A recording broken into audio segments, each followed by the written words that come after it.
To Section 5, Chapter 231, Public Law 1975. This is to state for the record that adequate notice of this meeting has been provided to the public by posting and maintaining the annual notice of regular meetings on the bulletin board of the municipal building, by mailing the annual notice of regular meetings for 2025 to the News Record and the Star Ledger in December of 2024, and by filing said notice in the office of the Township Clerk. Mr. Daffis. Mr. DeLuca. He's here. He's just. Sengel. Here. Yeah, I just heard. Herman. Here. Mayor Adams. Here. Whereas Chapter 231, Public Laws 1975, commonly known as the Open Public Meetings Act, requires all meetings of public bodies open to the public. And whereas Section 7A provides that the governing body has the discretion to prohibit or regulate the active participation of the public at any meeting. And where desired in the governing body to comply with the provision of this act, same time to conduct its business in an orderly and expeditious manner. Now therefore be it resolved by the Township Committee, Township Maplewood does hereby prohibit except as set forth in the formal agenda, active participation in the deliberations of the governing body by the public, and except as otherwise prescribed by law, does limit the public to the observations of the actions and discussions of the governing body at all of its regular and special meetings. Moved. Second. Mr. Daffis, Mr. DeLuca, Yes. Sengel, Yes. Sherman, Yes. Mayor Adams. Yes. Please stand for a salute to the flag. I pledge allegiance to the flag of the United States of America and to the republic for which it stands, one nation, under God, indivisible, with liberty and justice for all. Thank you.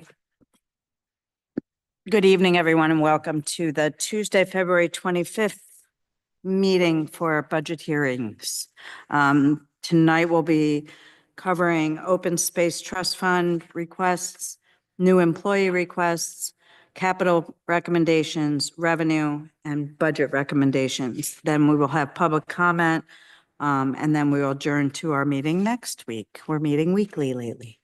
So I will, though, say that since there are members of the public on Zoom and in the room, so that you don't necessarily have to stay in this room with us for the next couple hours, I will open a public comment for agenda items at the top of the meeting. So if there's anyone who would like to address the Township Committee on any of the budget items you may want to speak to, there'll be another public comment at the very end of the meeting. But if you'd like to make a statement now, you can come up to the microphone.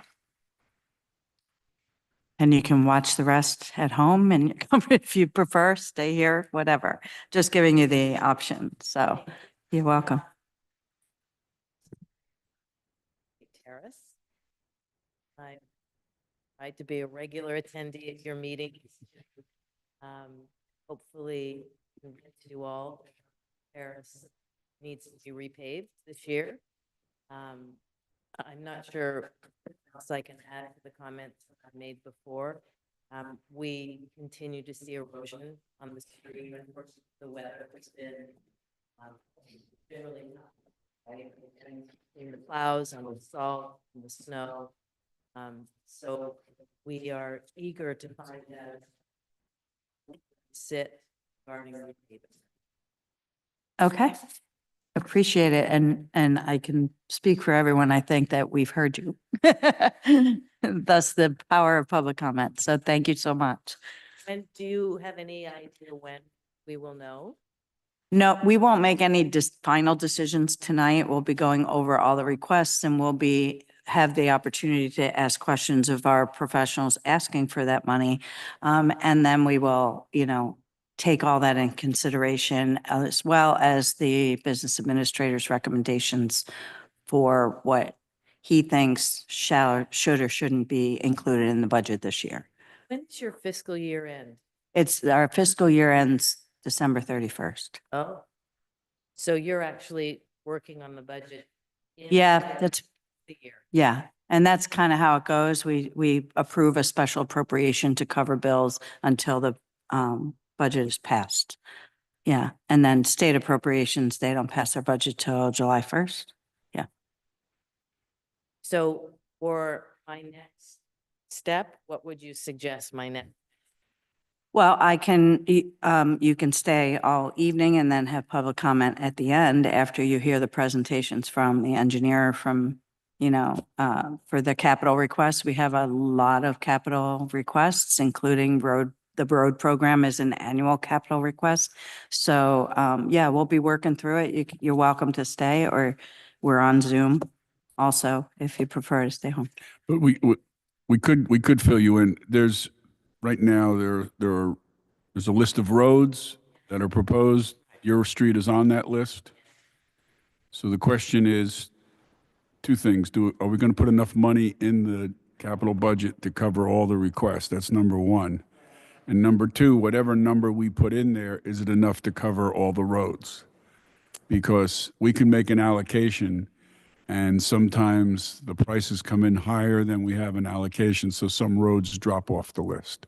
So you'll get a sense when we make a final decision on the budget allocation for roads, how your road stands. But then we really won't know until we go out to bid as to how many roads we can do. Because normally we'll put it out, we'll get the bids back. Sometimes we can keep the roads. Sometimes we have to drop. We call them, what do we got them?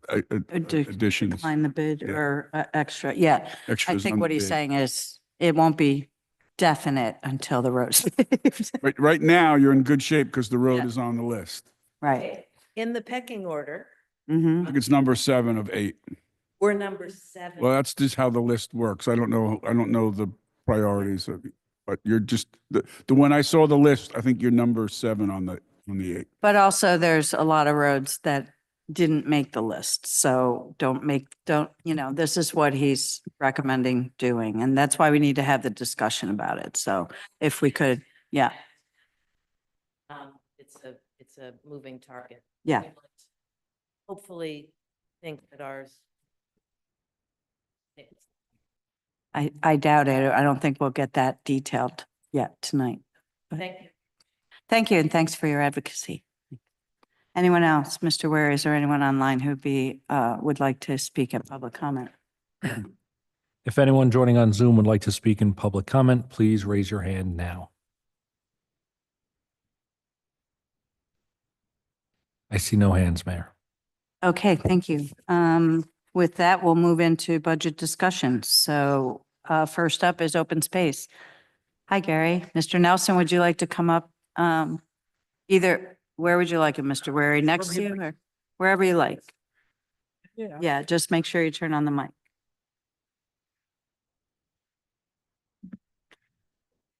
Welcome. Is the mic on, Mr. Wary? There you go. Thank you for accommodating us on the schedule. Of course.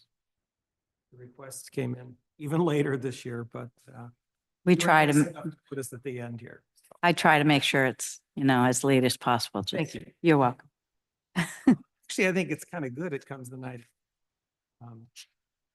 Mm-hmm. Some of the stuff Yeah, feeds into each other. totally. Anyhow, I'll give you a quick overview. I know you have the list of the requests that came in. We started with 2024 balance unallocated funds of about 100 and, I'm going to round, 140,000. And then the expected revenue from 2025 taxes is 620. So a total of available funds for 2025 for open space is roughly 730,000 or 760,000. The committee this year received 6 active requests with full budgets, and 2 potential future projects were identified. But budgets were not, we did not consider those this year. The total amount of the 6 active requests came to 591,000. Mhm. 5 of the 6, what I'm calling active requests, were actually legacy requests, which means by our definition, continuations of ongoing programs or projects, which OSTF has previously supported. That never guarantees a recommendation from the group automatic, but Mhm. it does factor in. And requests included primarily three of the parks in town: Memorial, Maple Crest, and Gordon. Committee carefully reviewed all 6 of these active requests. After discussion and questions being answered, ultimately recommended for approval, because we know we don't actually approve, but we recommend to you for approval Mhm. all of the 6 active projects at their full request levels. So I can walk you through them. You've got Yeah, just why don't you just list them. the quickly. first one from Community Services was for Borden Park Tennis Services. There has been an ongoing Borden Park improvement project for several seasons. And this is the latest phase. This was a slight increase from the original request, I believe, but back into also allows flexibility of pickleball. Is that right? Yep. Yeah. So that was easily recommended for approval. The Maple Crest Park backstops is a total of 3 of them. Mhm. It's a safety. The- Yeah, I think Maple Crest. Well, Maple Crest is the safety issue, right? So that was approved at $86,000. That had a slight increase in cost at the last round. Mhm. Memorial Park lighting, this is a large project that was approved last season or recommended for approval last season at $300,000. And apparently according to Paul and Missy, the project's become slightly more complex than it was originally defined. I think also the original request last year was for slightly more money, and somehow it wound up with, I think it was for over 300, and somehow only 300 wound up in there. So this extra 50 kind of writes it for the request that was. Writes it for the amount that, the estimate for the cost of the project for the lighting. Okay, we're talking about lighting at Memorial Park, tennis and the basketball. Bring them up to LED and all that kind of stuff. Well, I think, yeah, and I think there's also, I think it's slightly complicated. Paul can win. Floodplain at the start. Right. Situation. Just a note, when that gets close to design, I've mentioned this to Missy, HPC needs to see that, and probably Conservancy should be made aware. Yeah. Yeah. When you get close to that stage. Summer intern program is for specifically Memorial Park, and that's been several seasons now. We've had great success with that. Mhm. Jennifer Ryan, the landscape consultant, who is working still with us part-time at this point. Mhm. Also brought in a horticultural consultant as well. And may or may not include actual interns, but at least there are consultants on board to help us with the continuing the planting and the planning programs that have been so successful over the years in Memorial Park. The next one is park trees. Those are technically allowed to go throughout the entire community, so any park. Mhm. This is quite a bit lower request than in previous years, but there is still, if I understand correctly, somewhat of a balance of last year's. Is that correct, Mr. Kaloje? Is there a balance that, for the tree planting specifically? Okay. The reality is, we can only plant so much and keep them alive too, so. Yeah. Let's go as far as we can. If the need comes up, then perhaps find some money for more. Memorial Park Bridge, this completes the trifecta of the reconstruction of the 3 bridges in Memorial Park. This is Yeah. for the library? This is for the one behind the library. Once this is done, all 3 will be done and hopefully good for years to come. And that is the end of that project. The 2 other projects potentially on the docket for the future is the inclusive playground, although Dean indicated that that may or may not be what actually happens there. So we didn't have a full proposal on it anyhow, so we didn't include it in this year. And then the redo was also not fully defined or with a real funding number here. So, we appreciate having the notice that these things might be coming down the pike. Obviously, we don't, the numbers thrown around for DeHart were significant, Mhm. usually beyond what we would ever have in our budget. Right. But we know that they may be coming our way at some point in the future. Mr. Bray, did you want to say something? Yeah, just one comment on the inclusive playground. So we have a $750,000 grant from the state for that. Right. We also have previous open space money that's been allocated to a Very good. previous project that everyone has agreed that will be dedicated to this project. I had mentioned it in our open space request because we're still very, preliminary in the design, so we expect to award a contract to a design firm at the next Township Committee meeting.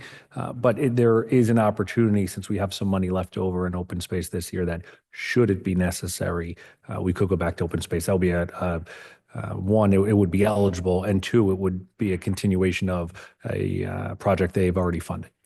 Right. Because we still have that money that was funded, it was like, I think 860 or something. Yep, we still have all that money. Okay.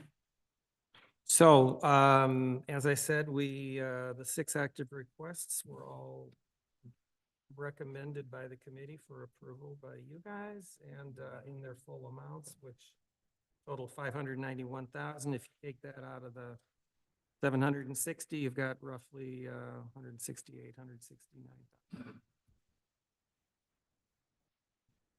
at this point, unless something else gets freed up. Right.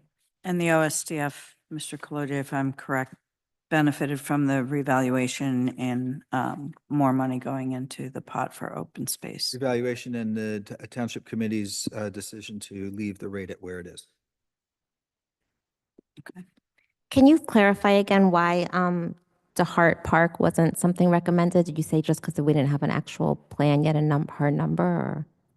It's not a full proposal in the number. Was 2.4 million, and that number's in the township request, not the OSTF request. So you'll see that on the capital line. Yeah, I saw that. I just didn't know why. Because I was curious why it wouldn't be an open space trust funded don't. project. There's not going to be enough anywhere near the funding. Oh, to pay for the whole thing. Yeah, so to start the year, they had about $760,000. That's a $2.4 million project. So it has to fund the entire project, not just like a I mean, little bit it toward could it? fund a portion, and even the balance that's remaining, the Township Committee could decide to take that money and dedicate it towards DeHart Field. a nice thing about open space is that money's available so that if anything comes up throughout the year that you decide to fund, it's an easier appropriation for the township committee to make in conjunction with the open space committee. So it's nice to have a balance there, but the township committee could decide to dedicate those funds to Hartfield. Thank you for clarifying. Is the balance of the Open Space Trust Fund money, the 170 or so, is that eligible to be used as a down payment for the 2.5? Yes. There's 168 or 69 remaining. And what is the amount that is left over from the other project for the inclusive playground? 350 or something? I thought it was 840 No, or the 8. grant was 750. Yeah, it's less than that because I want to say the total project as applied was maybe around $1.3 million. 1.2. So it was the difference between that and 750,000, which is what we received from the state. I can get you But exactly. I thought we approved it for the spray park before we got the grant. And we always said we were rolling over the spray park money towards the inclusive playground, and that was 800 something. No, that Right? was 350. Oh, really? Yeah. Yeah, but we Whole have. project was OSTF 800 something, and it was doesn't going to have be. 800 to But begin I with. just, so you're not concerned about inclusive playground. When we made the application to the state, we have enough money to cover the project as we applied for, right? So right now, we're not talking about making cuts to that, but it's a big project, right? And so we always want to leave ourselves some room if we can. And did I understand from previous discussions that anything that we do for the bathrooms or the sidewalks or the parking lot, that would not be open space trust? Or it could be? It hasn't been considered now for open space. Okay, But it could be. If It could be, we could, Okay. open space could be used for it that. could be, okay. and it will. That be- wouldn't be part of the 750 grant, No, No, but that but it- could that could be open space. correct. That's What right. you're thinking of is it didn't That's it. go with That's the it. open, sp- Yeah. with the grant that we got. It That's right. wasn't. yeah. Right, it's an ineligible cost for the grant. The parking lot is an Mhm. Right. ineligible cost for the grant. Right. Okay. Any other questions for open space? Mr. DeLuca, you look like you're thinking, oh, okay. I saw the smoke coming out of his ears. Gary, thank you so, Mr. Nelson, I should be more formal, I'm sorry. Thank you so much for all your work on this and for keeping OSTF going. It's been a little bit rocky the last few years. Yeah. Yeah, lost some members, yeah. But appreciate it. You are free to go and enjoy your evening. Okay. Thank you. All right, we're moving next to new employee requests.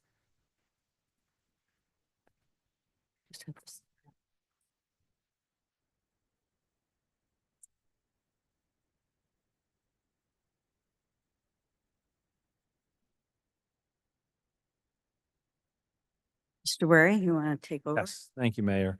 So we have 6 new staff requests. These are requests made by department heads. And all of them were reasonable, and all of them have been submitted to the Township Committee for consideration. I have recommendations on what of these we are, I think, in the township's best interest and what we can absorb into our 2025 budget. So to start at the top, we have a pool maintenance worker in community services. This position, we currently have a part-time position that fills this role. The issue we've run into, and this is a critical role, this is the person who is works directly with and underneath our pool foreman on overall maintenance of the pool every day. And given the number of pools we have, amount of visitors we have, it's a very big job. And we have someone in the position now who is a great fit for the position, but it's a full-time seasonal, which means generally this employee is working between May and maybe the middle of October. And as a not a full-time position, it's difficult to keep the right person in this spot. So the recommendation is to take this from a part-time position to a full-time position. The salary for the position is included in there. Is $45,000. There's obviously, when you become full-time, the added cost of benefits. So, health benefits and pension benefits. There is some consideration though, or some ease in this request in that it's already funded at a part-time position, seasonal position, which earns about $20,000 a year. That's basically an increase request of about 25,000. That's correct. Yeah. Correct? Plus benefits. So in salary, So yeah, the these salary. salaries you have on the spreadsheet do not include benefits. Well, it's a partial year. So the impact in this year's budget is partial year, but But when I think about it, when I discuss it with you, we want to think about full year costs because that'll be the reality in 2026.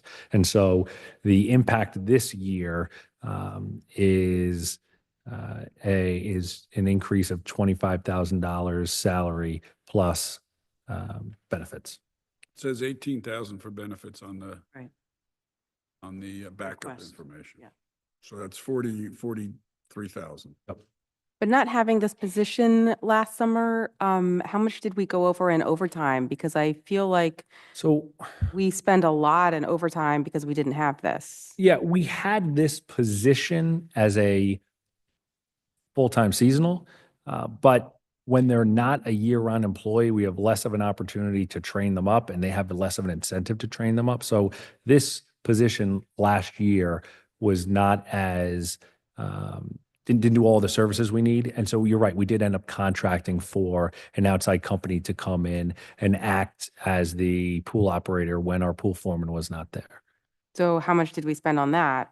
Because I feel like the cost of this Yeah, is probably, we spent that in this other contractor. that's right. So CFM was that contractor. That was, I think, between $25,000 and $35,000 last year. I can get you an exact number. There may still be occasions that we require an outside company to fill in when our staff are not available because it's difficult in the summer sometimes. But yes, you're right that this will be an offset to that as well. And then for all of those reasons, I recommend the funding of this position. so this is a position that used to exist It did. and now it doesn't. So That's right, a and it lot of the hasn't responsibilities for- have fallen on to The pool other employees. pool foreman or onto outside contractors. Okay. So I have a couple. You'd like to say? Yeah, I would like to say some things on it. So I think last year that what we did to the pool foreman and we can't repeat because he Correct. had, he worked too much. Yeah. So we need to get him help. But I'm unclear about what this person that we're talking about hiring is going to do for essentially 8 months of the year. Right now, our pool foreman is working here in this building because it's too cold over at the pool. Yeah, Yeah. there's- I don't know what, or I guess it's the pool maintenance person. I just don't know what these folks are going to be doing. So if you told me that we're hiring this person, they're going to be working at the pool for 4 months or 5 months, and then the balance of the time they're going to be working at DPW doing something, I just don't want the person to be sitting here as another body in community services. Unless there's work to be done. Well, there's no maintenance work. The community services director has, and I'll share it with you, has laid out 4 pages of month by month what this person would do. You shared that with us? I will share with you. I Oh. just received it. So I can share that with you. Okay. Anyone else?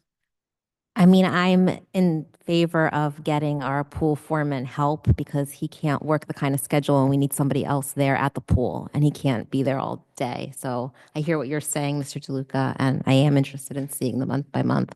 And maybe they can be a crossing guard. Okay.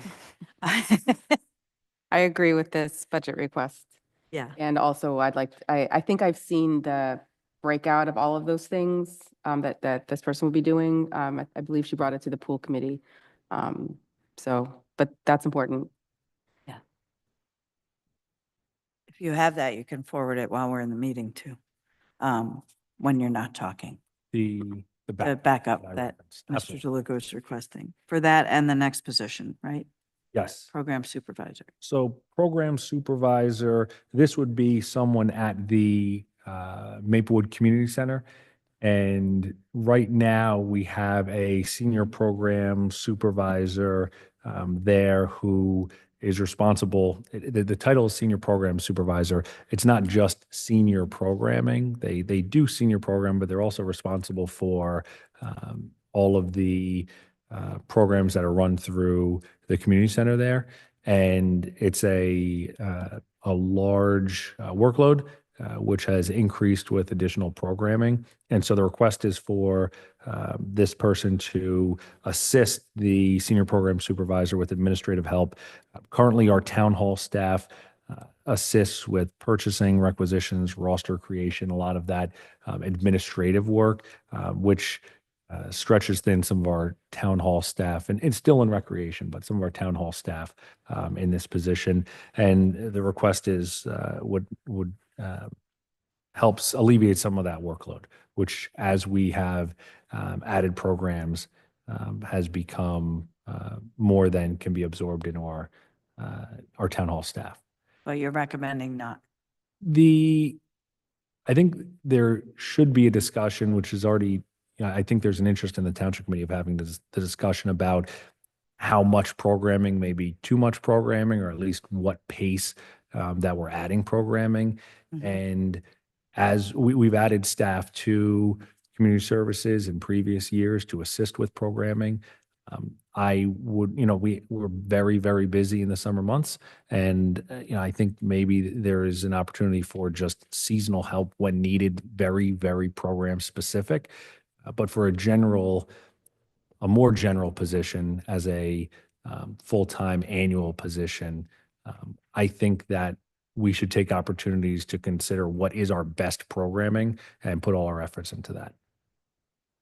Any questions? I agree with that recommendation. I agree too. Yeah, we can talk about this in committee. I think there's, a lot. Yeah, to- there's some other things to talk about that Dig we into. can dig into in Health and Human for Mhm. sure on Right. Monday. Okay. Next is violations clerk, also not recommended. Yeah, not recommended. One will be quick. We, in recent years, have had a lot of turnover in our, the Court. title of violations clerk. And for that reason, the court administrator had submitted for a higher salary for those positions and also an additional person, just because with so much turnover, they are having difficulty keeping up with the pace of the work. My recommendation is in agreement with his request for increase to salaries for those For the existing. existing staff, and with the expectation that we won't have the same turnover and this position won't be necessary. And I've discussed that with the court administrator, and they are on board with that approach for this year. Okay. Anybody have any, you okay with?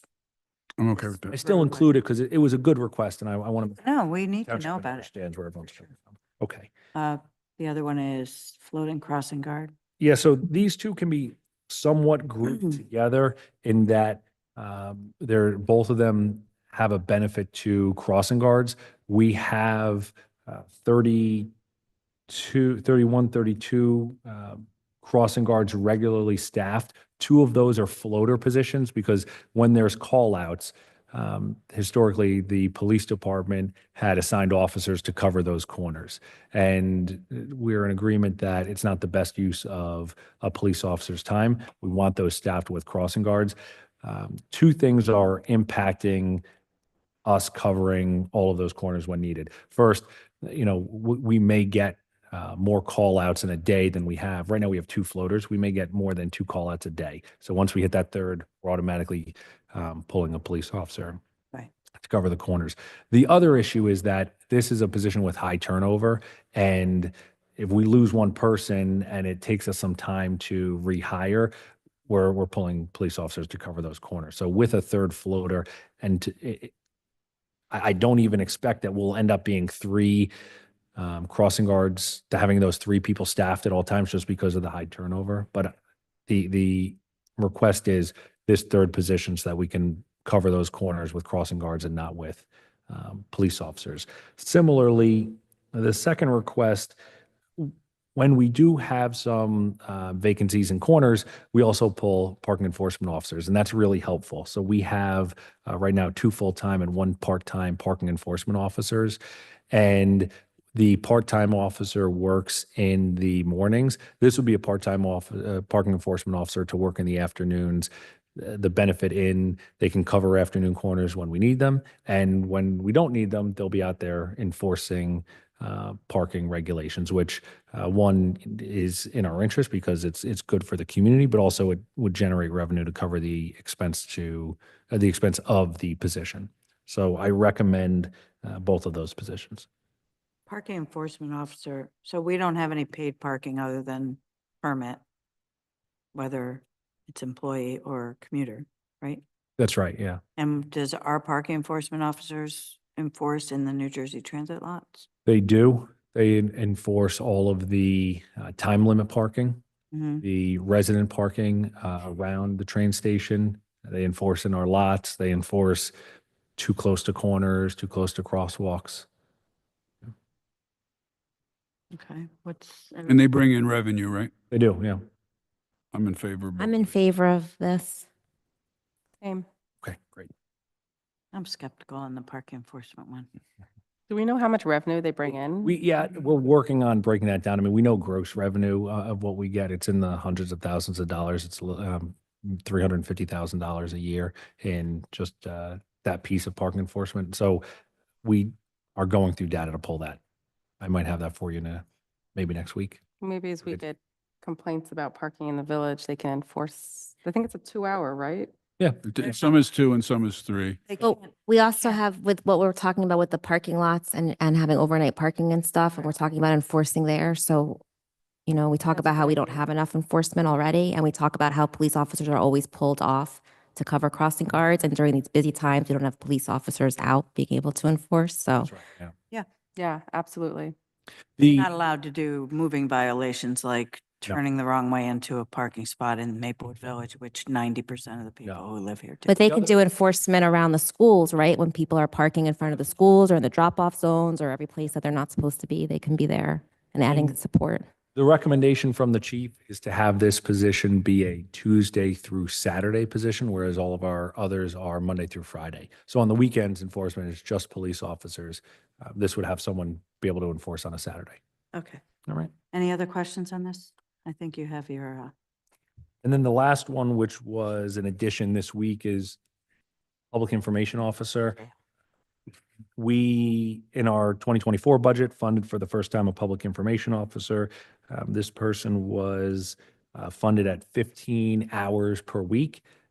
We have had a great public information officer. A recent hire has just come out of the gates with a lot of new ideas and has made a quick impact in our. I think we need to give her 5 more hours a week. What's everybody else think? I was Not to thinking, cut you off, but to cut you off. That's I was thinking if she was supposed to be doing 15, she's doing 20. Yeah. I would kind of like to see it go to 25. Mm. Because No, I I think feel I'd like rather go to 20. she's all the work that she's doing right now, I want her to do, I would like to see her do more, as in like taking on campaigns and taking on projects. And I feel like if how much is she working right now? about 20 hours a week. So she's doing 20 hours a week now. Yeah. I'd like to give it. The position will have time when, one, I think we look to bring them back down to 15 hours a week, but also when they're taking days off or like regular vacations and things. So hopefully on average, at the end of the year, we still get to 15 hours a week. You could fund this position at 40 hours a week and we'd find work for them. I think the question becomes, what can we absorb into this year's budget? And But you were saying you wanted. as you'll to- see tonight five. No, 20. Yeah. Yeah. from the capital requests, and also, Mr. Kaloje will go over kind of where we are, Yeah. very, very rough draft budget. We have a need to be sensitive with new spending. So I recommend hours Yeah, I'm not sold on this one. on the 5 hours. No, yeah. I'm okay with 5. I mean, I always thought it had to be full-time, so I'm in support of it being 20 hours, and we can talk offline in our green clothes about why 5 more hours a week would be beneficial to the township.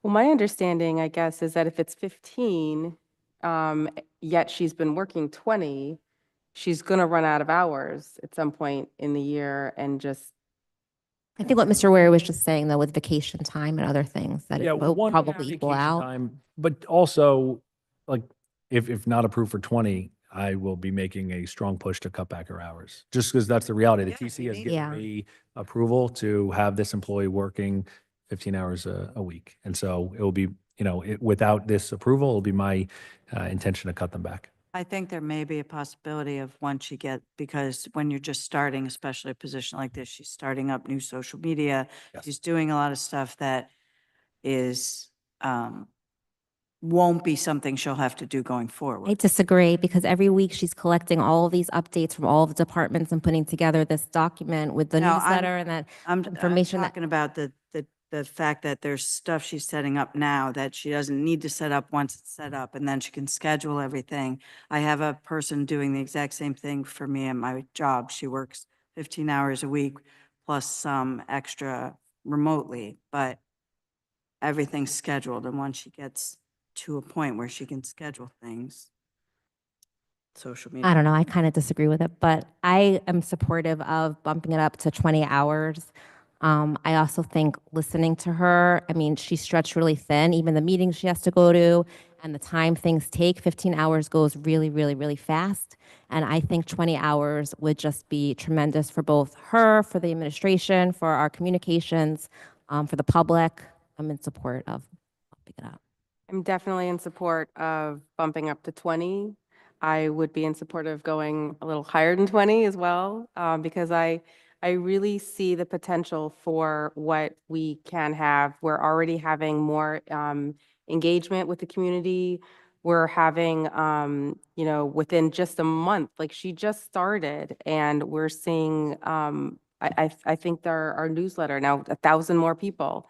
Our Instagram is reaching a lot more people. And as we know, we have a lot more people in Maplewood to reach, and this isn't the only way. And she's got ideas for how to get printed material to some other residents that are not able to read online. And I think that, as we want to get this information out and engage the community, I think she's doing a great job, and I would like to see more.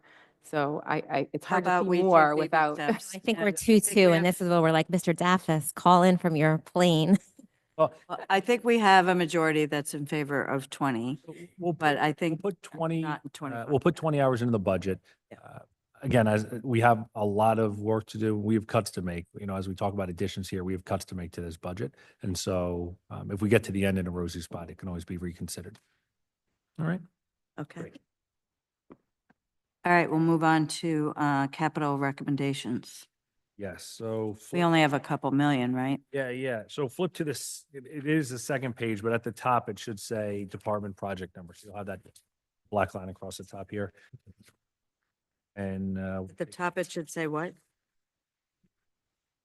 It's just Oh. it's yeah, you stapled just have wrong. to flip to the opposite. Oh, side. you So you stapled them wrong?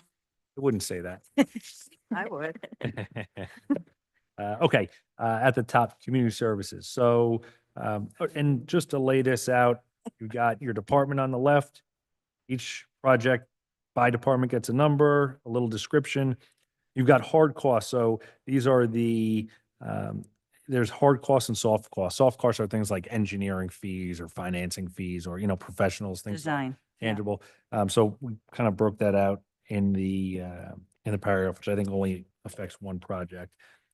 And then I have three proposed. The first one is the request in hard cost, and then from that I have three proposed columns. So the request this year from the departments was over $18.5 million.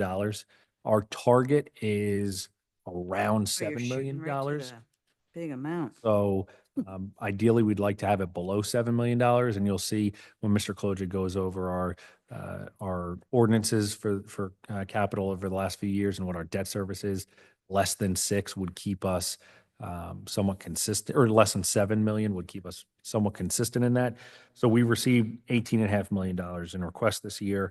I've cut that down in the first down to 14.9, in the second 11.5, in the third 8.1.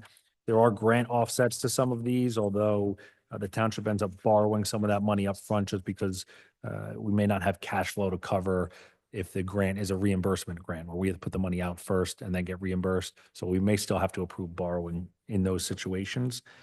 And some of these numbers, and I'll highlight them as we go through, are still being refined. So we'll start at the top, senior center flooring. This is at the senior center to replace what is the carpeted flooring on their first floor. This is somewhat of a safety issue in that as the carpet is aging and sagging in places, may become a tripping hazard. So this is something that we recommend for this. For the senior center. This is for the senior. That's inclusive of the kitchen at the senior center, right? The kitchen floor? I don't Because see I think that. there's a rug covering a hole in the kitchen floor. Senior The center. senior center, okay. We're not gonna leave a hole in the floor.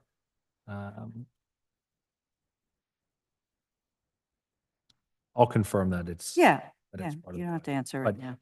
Because I don't see it in the description, but yes, this. is Okay. the senior center. All right. Yeah. Any questions on this? Any questions, anybody? Okay, move on. Okay, community center flooring. The community center flooring, while in usable shape, is very dated. And this is this is in the community room.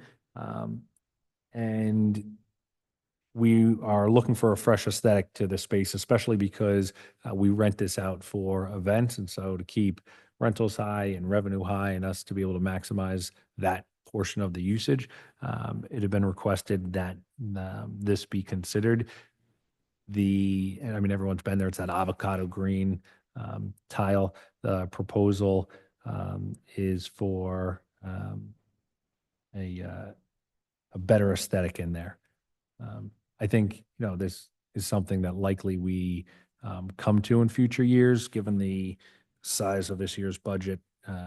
I had recommended that it not be included in the third round of cuts. It's a small amount, $25,000, but Okay. any Any questions? questions on any of that?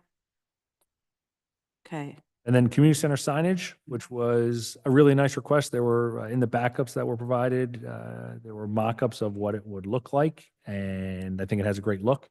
And it's a reasonably low cost, but it's in a budget year when we have a lot of requests. So I had not recommended that project. Okay. And I hope we can consider it in future years. Engel?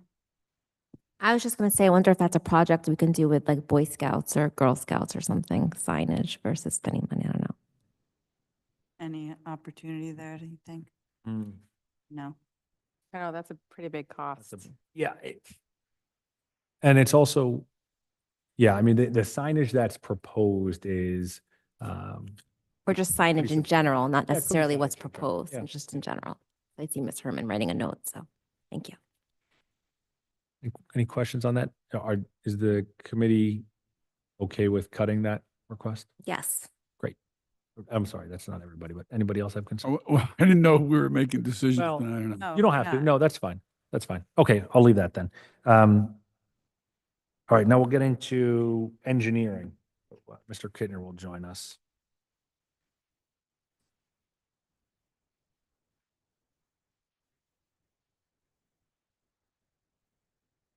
Well, here's the one that people are interested in. You can start with the hottest topic of road program. Oh, you. Sorry to rush you. So being Mr. Ferry, is this going to keep going down? No. No, you weren't. You didn't get all dressed up for nothing. Get the bulk here. Good. Welcome, Mr. Kittner. And yeah, you want to, are you ready to just dive in? Or, because you've got your piles. Few seconds. Okay. So the first item on here is for the annual road program. We had shared the list of roadways that were identified for improvement this year. There were 7 roads on that list, based off of, 8 roads on that list, based off of expectation of the work and the current cost of contracts, including asphalt. The request was for $1.4 million. Mr. Weir, do you have anything you could be sharing on the screen Yeah, I can share the Excel file. for the public? Plus my battery's dying in my, on my laptop. Mr. Kittner, would you mind running down the list of the recommended roads. Very happy to. First on the list, Richmond Avenue, between Parker and Elmwood. We're estimating a cost with, the current budget to cost $217,780. Walton Road, between Jefferson and Maplewood Ave, $160,440. Oakland Road, between Tuscan Road and Forest Ave, $101,120. Brook Lane, between Durand and the Dead End. That includes drainage, $128,325. Harding Street, between Boyden Avenue and Jacoby Avenue, Jacoby Street, $45,340. Ivy Terrace, between the intersection and Burnett Avenue, $30,000. Garthwaite Terrace, between Kendall and the Dead End, $37,560. And Hilton Avenue, between Indiana and Princeton, $80,000. Total of this budget is $800,000. And I'll note that contrary to prior years, this is simply a milling and resurfacing. So This is not reconstruction. this is not reconstruction of structures. It's not significant drainage improvements other than Brook Lane. In Brook Lane, this factors into the drainage. So this list is $800,000. So you have, the initial list we got with the road backup was $1.7 million. And if you could just go to Richmond again, you had estimated 435,000 and now you're much lower. What's the difference? Just so we're clear about what the difference is. Not, it's pit pieces, this is strictly a milling and resurfacing. We're not resetting rates and elevations of manholes. We're not replacing our manholes. We're not parging structures. A lot of, interior drainage improvements are being done. But that's the main cost right now. Okay, so you brought these down to what was recommended by Mr. Weary. Okay. So, and I'm going to put you on the spot. I understand that, we have budget limitations here. And you did the right thing by bringing it down to 800,000. But my question to you is, do we have any, you obviously thought that some of these roads needed more than just milling and paving in your initial estimate. So are we doing the right thing by just milling and paving and we're still going to have puddles or depressions or whatever on some of these roads? Well, that's the difference, I think, between the original approach and what we're considering now. So if there's some of the puddles and low spots can be adjusted during paving, and oftentimes we work that out in the field. But we're not accounting for changing the grades, adding drainage, that number, that estimate that you had previously, that considers those costs. Right. So, yeah, it's a different approach. I will say that many other towns take this approach, the number of $800,000. I would say many towns take that approach. Here in Maplewood, we often try to consider drainage and take that step. Yeah, while we're already ripping up the road and fixing that. Should be So preventative, right? It's preventative Yeah. at the same time. were there roads that you left off the list that you had on when you tried to reduce the amount? So it's still the same 8 roads. There were 3 other roads that we considered boroughs, the Berkshire, those roads are in bad shape. That's not part of this list. And if you took the approach that, we're looking at for this year at 800,000, that milling and resurfacing without the other frills, then you're looking at an extra 128,000 for those 3 streets. Yeah. So to me, roads are important because people see them, people drive on them, impacts, property values on the street. And so I am more inclined to add some more money to this line than what Mr. Weary is suggesting. I think we should always be about $1 million, $1.2 million in road repair. That's what we kind of been doing, right? Yeah, I would have to say probably in general, it's been around 1 to 1.2 million in it. Right. And I just think it's a good practice. I mean, I also just think practically, people see it. You know, some of these things we do and it's underground and no one sees it and they wonder where their tax money's going. And here's a demonstration of where your tax money's going. It's going to fix up the roads on your block. So, I'd be interested in putting some more money into this program, whether you can do more roads or less roads or do these 8 roads better. You know, maybe do a little bit here and there where you think that, you know, we need to do some prevention. But I would be interested in putting a little more money into this thing. So, Mr. Kittner, if you were to agree, if the Township Committee agreed with Mr. DeLuca, where do you see that money being put? Do you see it doing more than just milling and resurfacing on some of these roads and doing drainage improvements? Get some of the drainage concerns, adding structures where there's maybe low areas, pumps, and we try to accommodate those as well by drainage. So we'd be looking at that. We'd be looking at upgrading the castings, in accordance with the DEP requirements and, making sure that they're compliant. So, those are the improvements. And you can do a mix and match, right? Some streets you can just do mill and pave. And so, yeah. Now, the other item that this does not include, it's a pretty major item, is ramp upgrades. Now, as far as my opinion, I think the town is very advanced in terms of ramp upgrades, making sure they're ADA compliant. And, it's in keeping with, the requirements. I think a lot of towns don't always keep up. Yeah. So that's another factor in the cost. It's not just drainage, it's also the ramp upgrades. Can I ask just like a question when you're talking about milling and paving versus like more work? So just because like we have our Garthwaite Terrace people sitting here and I'm just curious, so like their street, let's say if there was more money, would milling and paving be what is recommended there? Or when you're talking about these dips or whatever, is there actually more work that needs to be done? Street is fairly basic, so I think the other streets, and they also have relief. There's a bit of a hill to it, so other streets are flat, and those are the ones that are problematic. They're more problematic with drainage. Yeah, we're not going to have public comment here, sorry.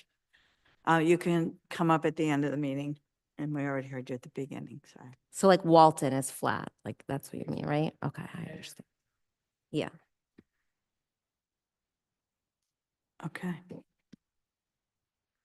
All right, lots to think about on that one. Or a couple roads not on the list that I'm kind of surprised are missing, but Just want to see. yeah.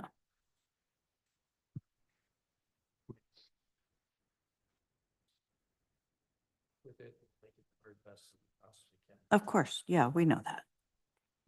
Okay, so you want to go to the next item, DPW abatement. This abatement is taking decades, feels like. Is this the last part of the abatement at DPW? So, The, so the DPW abatement project, that is the last part, and it goes side unfortunately we bought that additional parcel to merge it with DPW.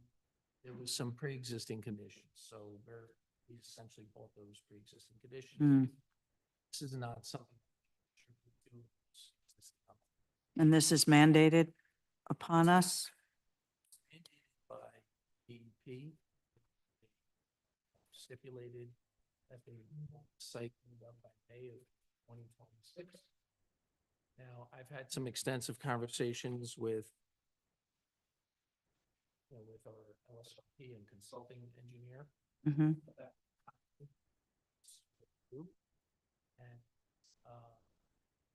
there is some flexibility in this, according to him.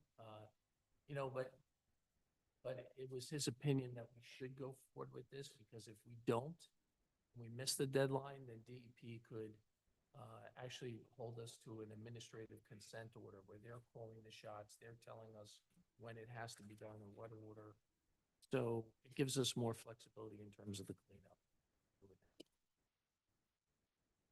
We did try, by the way, bidding this out the prior year, Yeah. but pricing just didn't come in, low enough for us to award it. So are we anticipating that we'll have, this will be bid, once we bid it out, be at this number? The prior, yep, we did, we had. Right, to get the proper pricing. Okay. All right. Just a Sure. procedural question, Mr. Weary. On the first proposed, second proposed, third proposed, the second, this is just for numbers. These aren't expressing your values on, is 3 better than 2 or 2 better than 1? They seem to go So down. they go through a series of cuts. So the first column is everything requested. Right, And then first proposed was a first attempt at cutting some of those. Second, right. yeah. I understand, but I'm asking you, if you had to make a choice between, did you put, is this just a numbers thing, ranked. or did you put values, your particular value on the importance of going with number 2 versus number 3? Yeah, I put my particular value on. And do you think we should stick to the number 3 line? The third proposed line, or the number 2 proposed line? Number 3 is That's cheaper. I mean, it's a difficult question because we're talking about tax rate, right? And so I think this Okay, is, I think you answered my, Yeah. okay. the third proposed line is more than we've spent in previous years and was more than our goal. So I would certainly, my preference is less spending, yeah. So you're, okay. I mean, Okay. and we've spent last year, how much again? Well, we came back, so last year Was ended up 7 or- around, approved in the budget process was a little over 7, but then we had a subsequent ordinance, which was, I think, for what, another 2 million for the library? Yeah. So that was separate, but 5 million for the library? Our Yeah. last year's project was $7.4 million, the last year's bond ordinance. So in between second proposed and 3 proposed? Yeah, yeah. Okay. All right, we'll move on to building improvements. That's a big number. Oh, that's just for that. Yeah. I get, So- I got it. Thank you, Mayor. So essentially, building improvements includes miscellaneous improvements, which we typically ask for each year. It also includes the Civic House, which we listed some prior funding accounts for this project. Unfortunately, we did try bidding it out once. We just couldn't get low enough pricing. And, that is in bad shape. The parapet wall's in bad shape, the roof's in bad shape. I'm sorry, which building? Civic House. Oh, okay, yeah. This also includes the police building, the heat pump, all right? So based on the latest estimates, feel that some additional monies would be warranted. We did get a $250,000 grant, a SEPI grant for that project. And then the Burdorf, there's some work for the sprinklers as well. The grant, does that expire if we don't use it? I mean, the grant for the heat pump? And is it guaranteed or is that like where'd that money come from? That's through the state? Does it expire? I don't. Yeah. It's through the BPU, For the, BPU? the Board of Public Utilities. And I think it's tied into the federal money. That's what I was. It's a pass-through. Thought it was a federal money. It's part of, I think it's part of either the stimulus money or the, So if we don't Whatever. use it, we might lose it. It's usually the case with most, but I could find out what that is. Could make some. Well, we won't know a lot. If it's tied into federal, we have no idea what we're going to lose. Do we just rent the Civic House out? We don't use it ourselves, right? We just rent it? Yeah, or that's another Lease it. discussion we could talk about. We lease it out We to lease the it out to Y. the Y, yeah. we use it for bathrooms, right? Yes. For park bathrooms. So they let us use the bathrooms. What's the part of the agreement? And we have it locks the, That's Yeah, a I whole know. nother conversation on They're revenue. timed locks. Yeah, they're open. That's a revenue. who uses there's offices upstairs. Who uses Y. The Y, the Y? Okay. they have a sweet deal on their rent there. Okay. Maple Terrace. So the Maple Terrace, we put in a request, that's, this is all the prior funding accounts that I was aware of. Remember that the engineers estimate had actually a cost increase with respect to the mitigation component. So through the project, because we're impacting wetlands and wetland transition areas, preparing them, there's a cost by the, at the time. Form now stipulated based on the fact that they indicated to us, no wetland bank to purchase. Okay. We're requesting an extra $200,000. What's the total then? So we're looking at approximately $1 million. Everything. I feel like anything we fund, the cost goes up by the time we're actually doing it. Yep. Everything. Yeah, well, this one This was, is more dramatic. this was dramatic, and it also was delays that were not our fault. It was DEP and all the proposed fixes we wanted to give to it that they denied over and over again. Right? Yeah. Okay. Utility repairs, what's that for? It's a generic. Obviously, probably into the stormwater utility a little, but this covers items that aren't covered by the stormwater utilities, sanitary sewer. So there's only seen. And what do we generally spend every year on that line? I It's believe been consistent. I think it's approximately.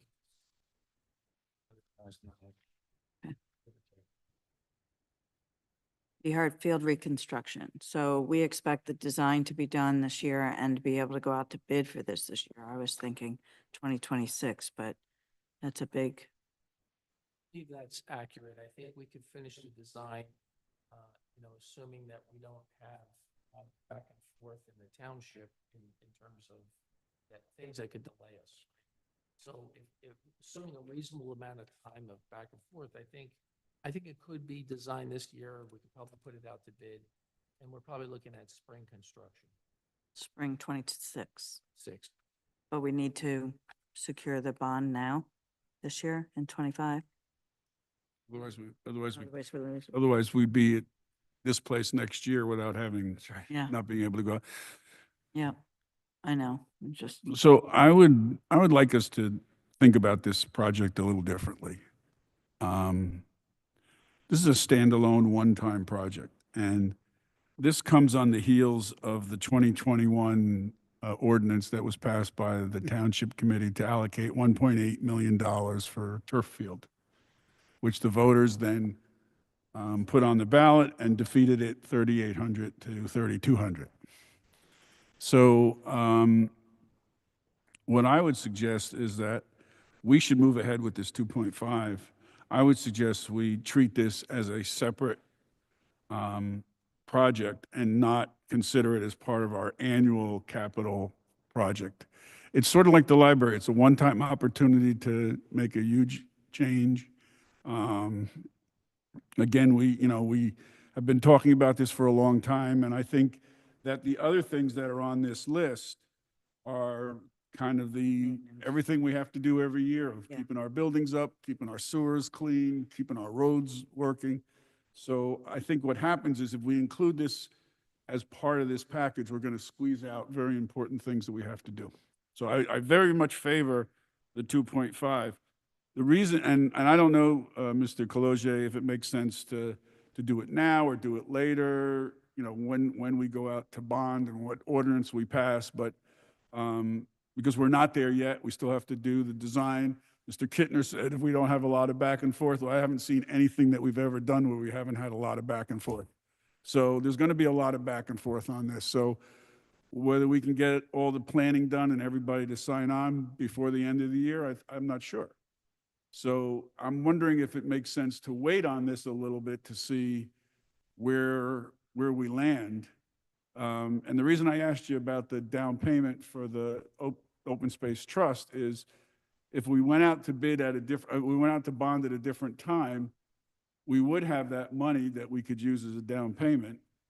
That would be about $125,000. So I'm just trying to kick around how we can keep as many of these very worthy projects that we have in the capital budget in the budget and pull this project out as a standalone As a project. So separate- that's- I agree with the pulling it out, which I think is why I was asking about open space trust funds, because I didn't really think about this as like a laundry list and like you're saying, exactly. So I agree with that approach to it.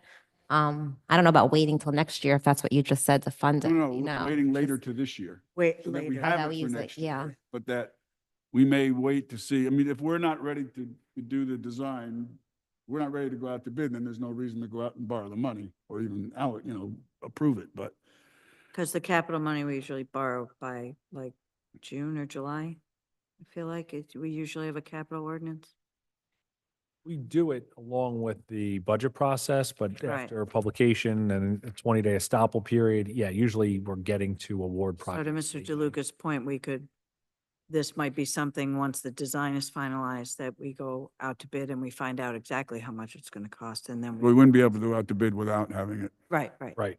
We'd have to, up to a certain number in an ordinance. I could just say, we certainly. Mm-hmm. Right. Better not be more.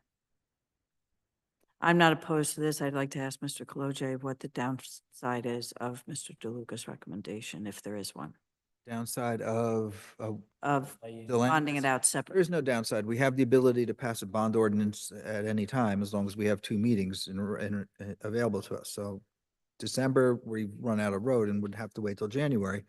But we can pass a bond ordinance in October when we know we're sure, or November when we know we're sure, Mm-hmm. and raise the money as a down payment. Then we also would have the ability, if we chose not to use the open space funding, that we can pass an emergency appropriation to serve as the down payment, basically guaranteeing that we'll raise it in 2026. So there's multiple options for us available to hold off on this, if that's what the governing body so chooses. But when we do a bond ordinance, it's essentially just saying that we are authorizing ourselves the ability to borrow this money. So even if you left it in this bond ordinance now, Mm-hmm. when we go out to get a note to fund the roads because we know we're doing them right away, we wouldn't fully fund the 2025 bond ordinance. We would leave this section out because we know we're not using the money at this point in time. Given my choices as a CFO and all the journal entries that go with this process, I would prefer to see it delayed as opposed to included in the ordinance, but we can make either one work. And the other thing is, I'm sorry, the other thing is, if we included it in the package, then we have to come up with 5% now. And that does impact the operating budget. So in your other scenarios, whether we used open space trust to be applied to the 5%, or we promised that we'd raise it in 2026, that wouldn't impact the operating budget this year for this, right? Okay. So it sounds like, how do you feel?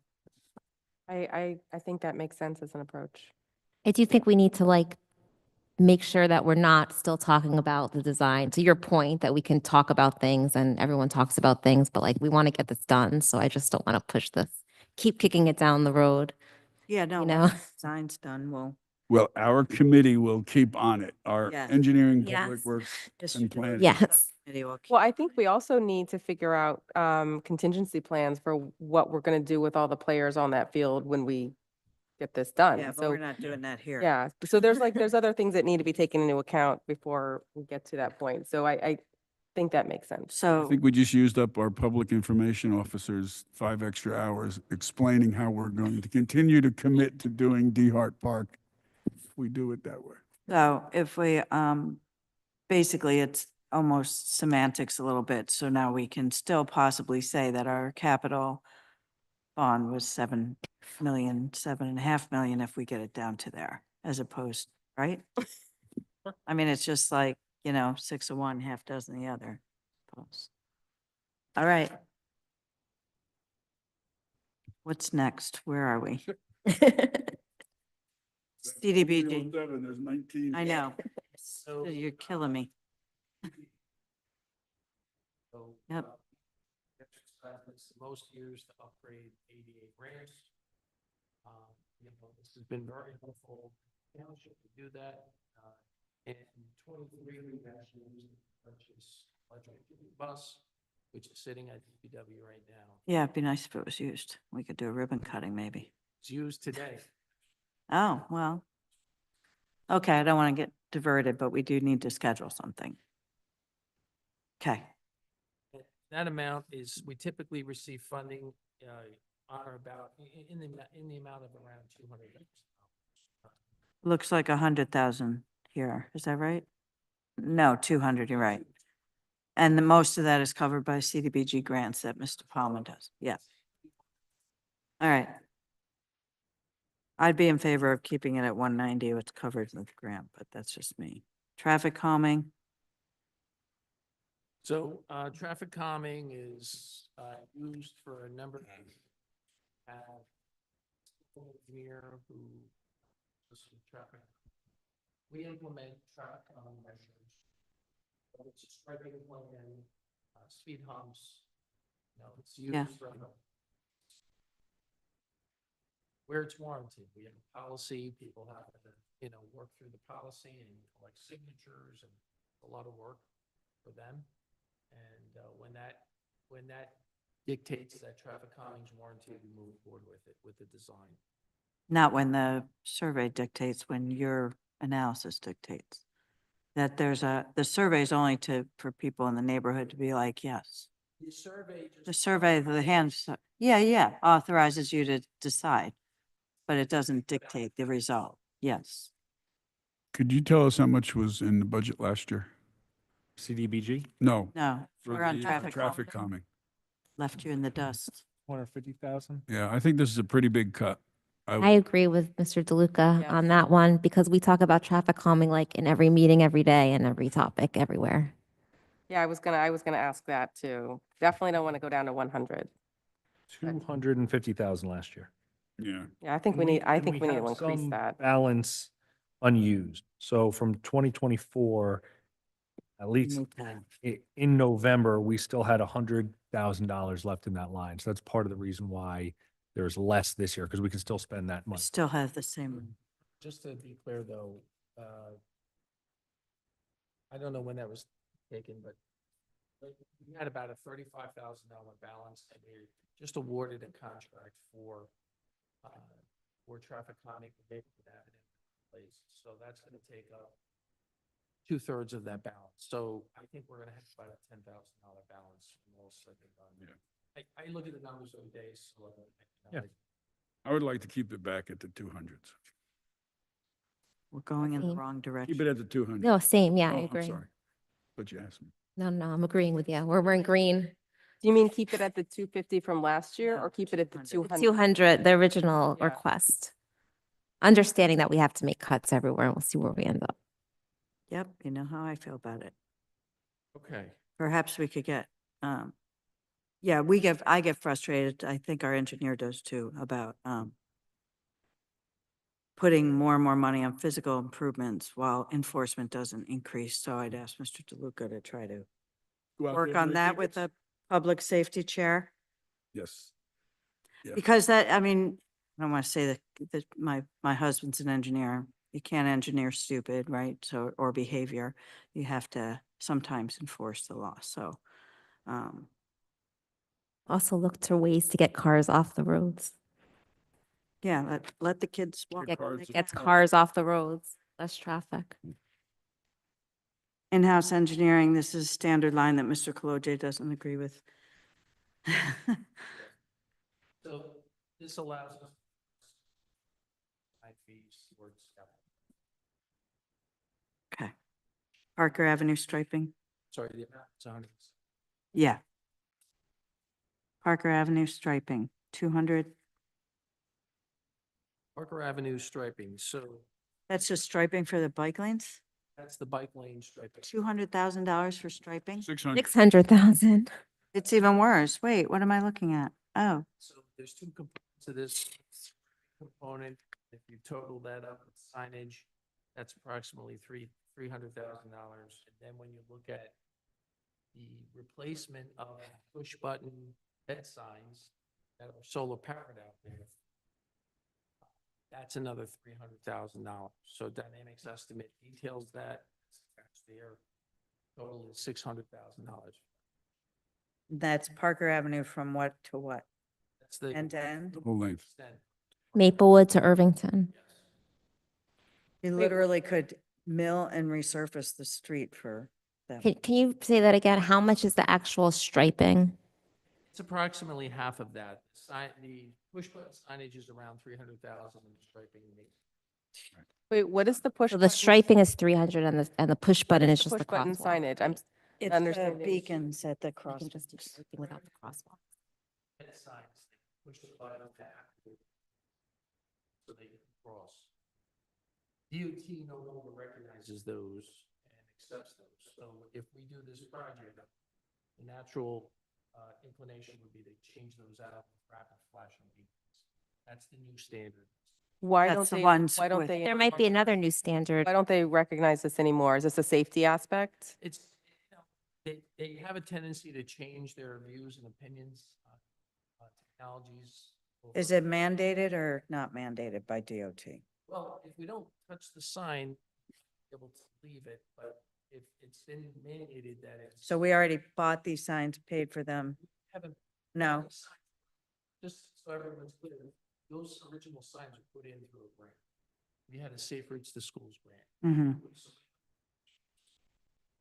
But these new signs replace those signs because they're no longer allowed under DOT if to put in new signs. Are the ones you're replacing, the ones with the little lights on each corner that are useless?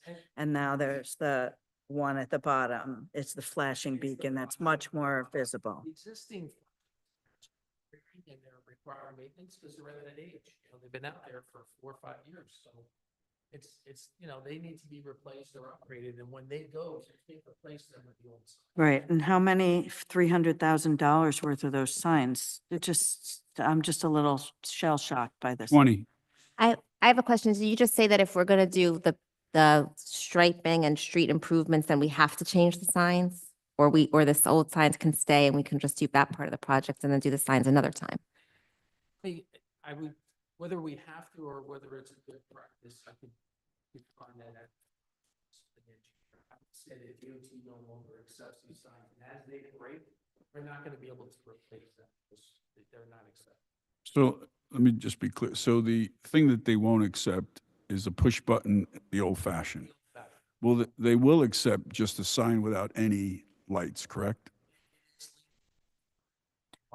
So conceivably, where the intersections that we already know to be problematic and less safe, we could put the flashing beacons, and then at the other crosswalks, just rely on the signage. Mm-hmm. But my only concern is if we try to take a sign that's out there now and replace it with a stationary sign, I think that's, No, we don't have to. we're not going. So I think our commitment is to explore putting a bike lane there.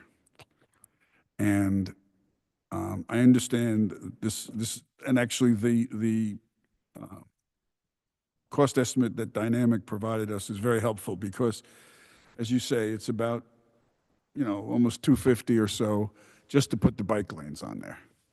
And then to improve all the crosswalks with the sign that we prefer and which the state now mandates, if we want to do that, it's another 350. So that's where we get to the 600. So I would urge us just to the first year, focus on the bike lanes. Those intersections that have the old-fashioned push, they can stay. State is not telling us they have to come down, they can stay there. Haven't been informed by the state. Right, Correct. right, right, right. So what's there, we've also implemented the stop sign there in the middle of, or somewhere along Parker there. So I would go with I would put $250,000 in here for the bike lanes. And then we could revisit that during this year, if we, what other improvements, safety improvements we want to make. Well, we also always do, the way we go about traffic calming is in stages. We do one thing to see if that solves the problem, and maybe this will solve the problem in the bike lanes, narrowing, doing the road diet thing, and then, So, thank you. We could work with it. Don't talk yourself out of a yes. Yeah. Just got 250. Okay, more moving smackers on. to Play with. For bike lanes, though, bike lanes. GIS update. What do you want 200 grand for that for? so state is requiring the town.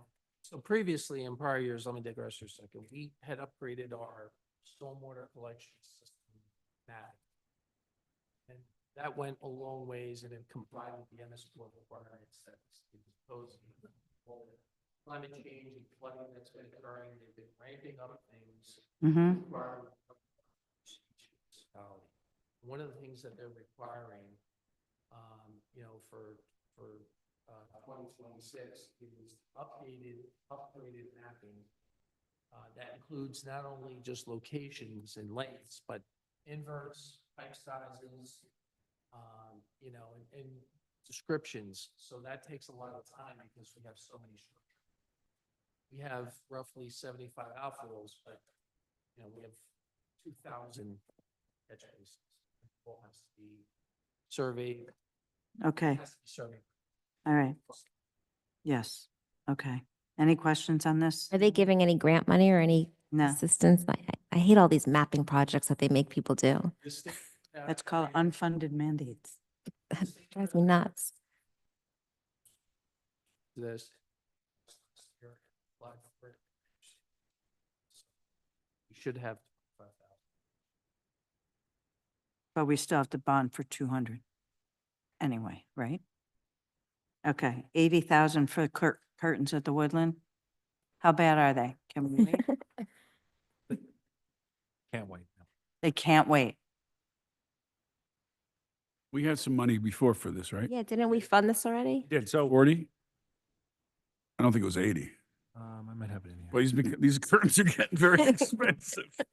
Prior, I'll make some curtains. we had prior anticipated just the curtain material. Right. And when we had professionals Oh. out to bid on the project, the issue became all of the rigging above it, which is more expensive, but also in more serious need of replacement. This is, I don't know if it's original, but it's old, and it needs replacement this year. And the mechanism for the rigging, I mean, Mr. Wary. Is that part of it too? It's not just curtains? No, it's, No, the, it's the, only the curtains. reason why we have an increased cost has nothing to do with the curtains. It has everything to do with what holds the curtain to the ceiling.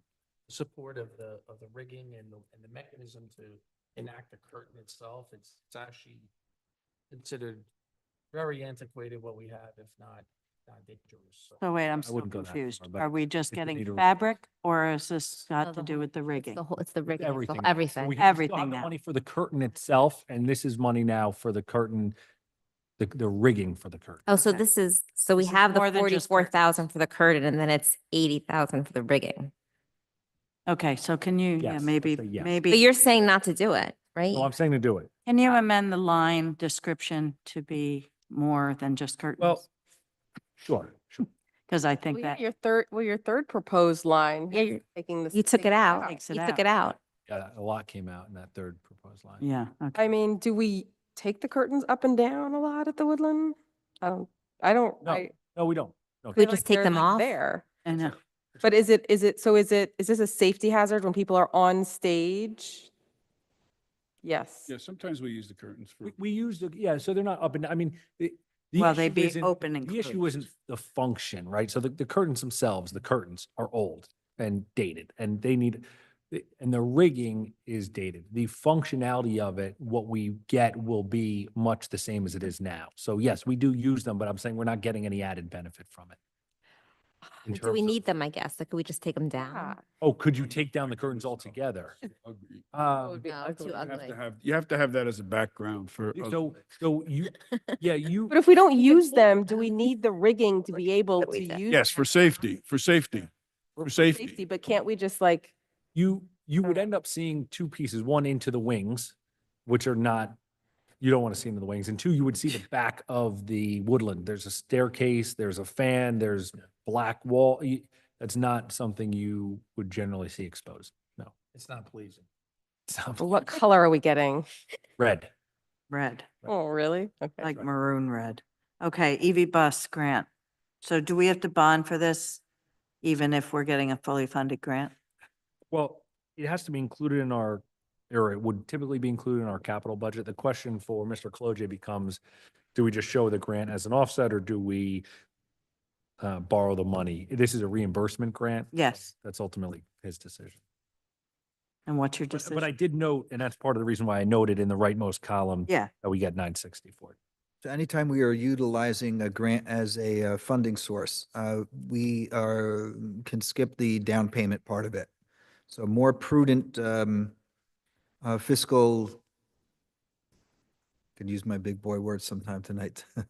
The more prudent action would be to fully bond for the amount that you need to do. We would note in the bond ordinance that we anticipate a grant to come with this.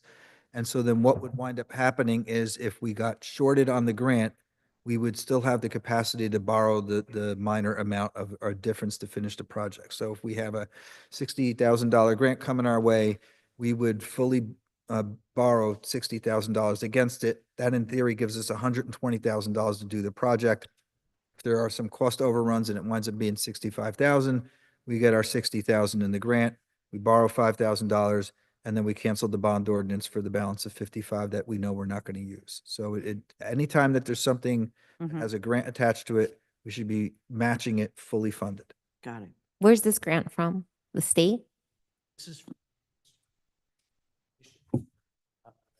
diesel. Oh, the diesel. I got money from them there. Okay. Well, because they lied and they had to pay a lot of people a lot of money, including this, apparently. Okay. NJDOT municipal aid, Prospect Street design only. So this is for a 2025 DOT project. Prospect is a long road and expensive to. So in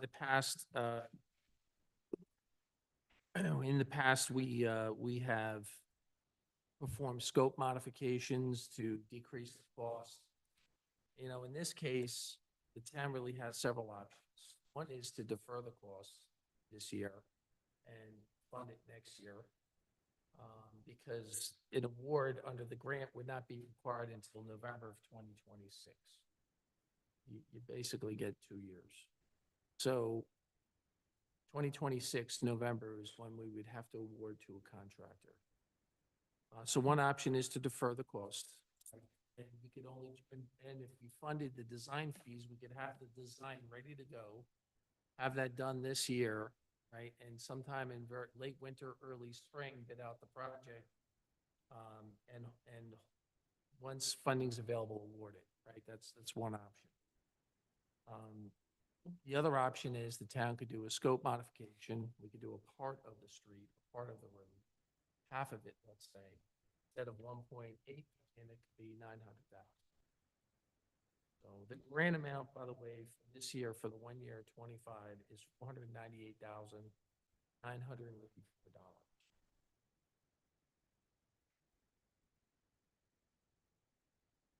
The recommendation is just, we told the people that we were going to do design in 2025 and construction in 2026. Yeah. A big design. That's what this reflects, correct? The design 150? Design only. So the 150s for the design, and then next year we'd fund the actual project. This is what we've been saying, to your point. As soon as the money is available, go out to bid with this, award it, and then, you know, that satisfies the requirement. Right. So $150,000 design, what's that project's what, about 1.5 million or more? We would design the full extent of the project. Right, This is- Design would be one piece. right. Oh, I'm sorry, 1.8. Yeah, okay. But then if we design the whole roadway from Union to South Orange, we would then be able in 2026 to decide if we want to do the whole thing or go back for a scope, correct? Scope change? Okay. All right. Municipal parking lot repair and reconstruction. This is a line item. Take this. Children. No, we're strategizing. This is The essentially. green team.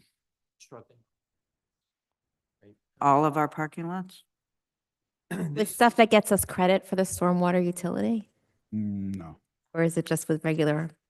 No, it's I'm just asking. no. If we're going to reconstruct our municipal parking lots, right? Could we? Shouldn't we be looking at making improvements for the stormwater credit oh, Um, and help the environment? We could make them all grass parking Yeah. lots. I think that our DPW is really doing a good job with some of the surfacing. So, I mean, I'd be more inclined to give them a little more money for asphalt and have them do it than do this. Mr. Haran is nodding his head yes. Give them more. Sorry, Well- you asked the question, what does this cover? And it's 60 Woodland, Okay, Yale and Prospect. Those are the considerations. okay. So we're moving the next few items are pulled out and moving to 2026, including the Yeah, municipal. and so some of these are things that we've discussed, so we wanted to make sure that we at least talked about them here, so you knew what the plan was. Woodland structural, we had recommendations. That's the from- roof, right? The roof and some other associated Floors. works, structural work, that includes some floor or some work around the staircases as well. And there is New Jersey Historic Trust money available that we would apply for this fall. So the recommendation is to wait until, Right, and we're applying for that money for other things, right? Can we just get the doors done and the siding removed before I die? we're moving forward with reconstructing one door as a test door to better understand the project. But we do have money separate from this for doors. Yes. All right. So, that- I'm sorry. go yeah. ahead. No, just so we're clear that we have to put up 50% of this, right? So the money you're talking about from the state. So if we got the state grant, we would not have any money to put up our This would be a 50%. 2026 Right. consideration. That's Okay, right. but, okay, so are we thinking that the grant will Apply be for the grant. 2026 or the grant will be 2025? We would apply this year. Right. We I get, want to say we can't remember the we date, find September? out maybe late in the year, but the award's not until the January, following year. Yeah, okay. So we're not, okay, we're not leaving any money on the table. No, absolutely not. We Okay. will apply for a grant. Yep, I'm with you, I'm with you, And the I'm with you. duck pond rehab, Sounds like a good TV we're show. getting a little punchy. And I've got an 8 AM meeting. This is fun. In person, in, You know, simply, put the wall system around the pond does need to be reconstructed. right. Getting worse each year, so. Do you have the design that Jennifer Ryan did for the storm, like I think it was for the riverbanks in Memorial Park? The question is, do we have? Do you have that design that Jennifer Ryan did? I asked Deb Lyons to dig it up because it's for stormwater, storm resiliency for the walls of the river. If you're talking about the one section by the firehouse that was eroded, yes, she had sent that to me. Mm. Mm-hmm. Did she do anything with regard to the duck pond? No. Okay. So one of the things I think would be useful is, I don't disagree with putting this off to 2026, but in 2025, why don't we just have a roundtable with the Conservancy and the Historic Preservation Commission, just to start talking about what our thoughts are, what their thoughts are, so that we have some agreement as we move forward, and that we don't have you guys design something and put money in the budget, and then next year we fight about, well, you should have asked us and all that. I think that's, Because another meeting. No, I agree. Talking beforehand. Yeah, Right. no, we were just joking earlier about our meeting weights. Oh, I know. Safe routes to school, moving that 2026, 750. so, to remind everyone, we did win Safe Routes to Schools grant. And right now, we're in the preliminary design aspect of that. State actually does fund the preliminary. We had previously put in the $600,000. That is sufficient for both phases of the design. The state does reimburse that. Mm-hmm. But there will be a construction element to this. We suspect that element won't occur until 2027. So this is something I'm for at least until 2026, the actual construction cost. We have the preliminary and final design already funded, and the consultant engineers just actually deep that forward. Thank you. I smell something cooking. Did somebody blow out the burners on the food in there? Or was it still- Probably. They're off, okay. All right. Sanitary sewer, phase two. So that's just, This is the second phase of the township, sections 4, 5, and 6. Done first phase. Implementation of 1, 2, and 3. okay. And now we get to your, toys. Mayor, is there any way, Trucks. I know you said public comment at the end, but since we're I done know, with we're it. done with that. Can we do this piece? Sure, we could do it. Do this piece. The engineering piece, because I think the people who are here want to speak about, yeah, public. No, I was actually just going to tell them not, that it's probably coming. Does anyone want to speak on Garthwaite Terrace or any other road on the road program? Or we're going to make you stay till the end of this meeting?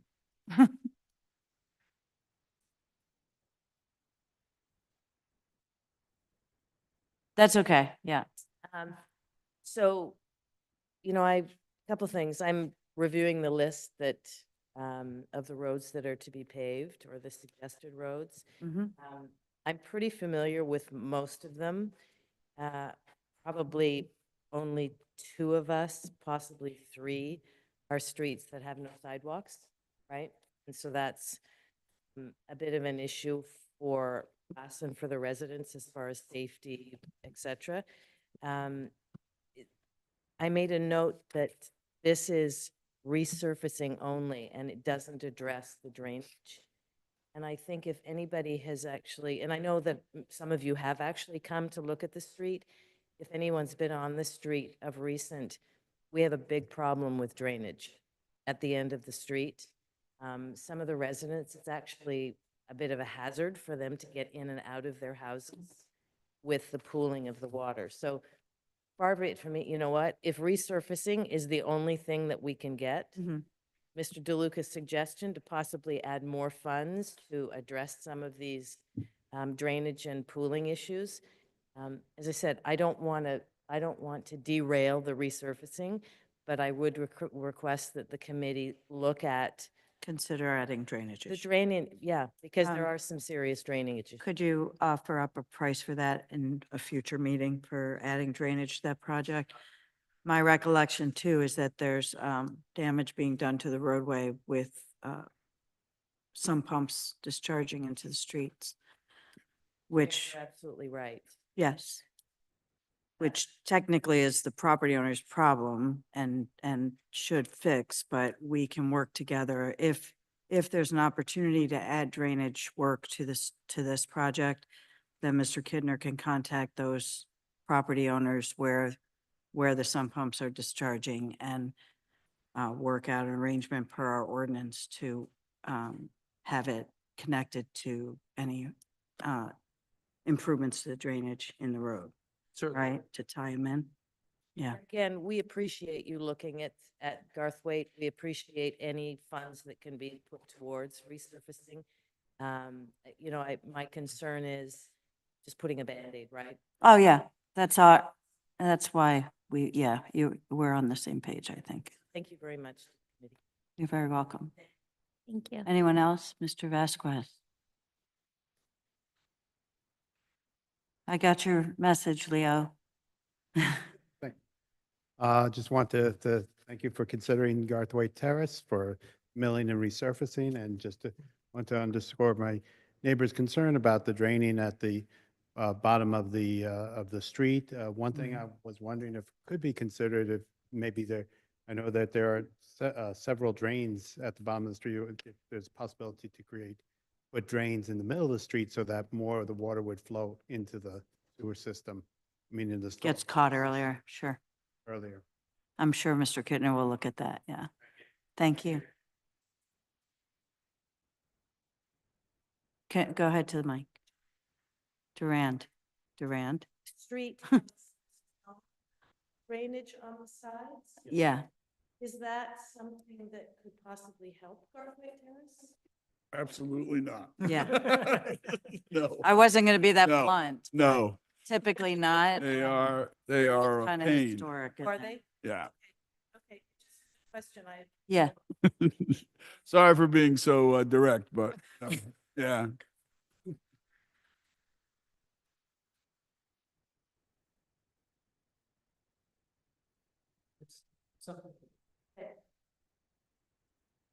Anyone else care to speak? Anyone online want to ask questions for all the engineering projects we just went over since we allowed people in the room? Anyone joining on Zoom would like to speak on the engineering capital budget, please raise your hand now. What time is it? I Does see no anyone need a hands, Mayor. bathroom break? Huh? No? None. Okay. So by my calculation, I proposed $530,000 and then you proposed another $80,000. So, and then I suggested 2.5 million out. So I come down to a number of 4.265 Okay. plus 2.5. So We what's, actually went up. It's like that. with all those cuts, what's another 5 hours? We're on the right track. We're on the track. I'm gonna recess for a few minutes, literally a few minutes, in case anyone needs a break real quick. So be back here Yeah. by 7:52.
Here?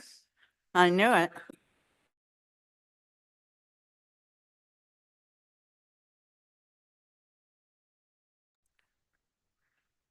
So it's 7:53. Wait for Vic. No.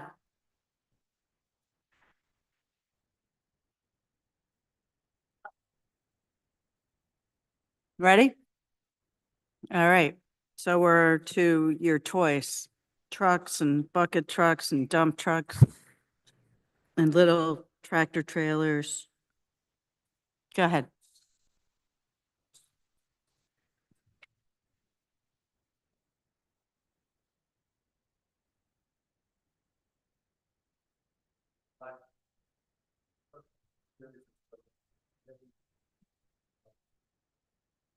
Yeah.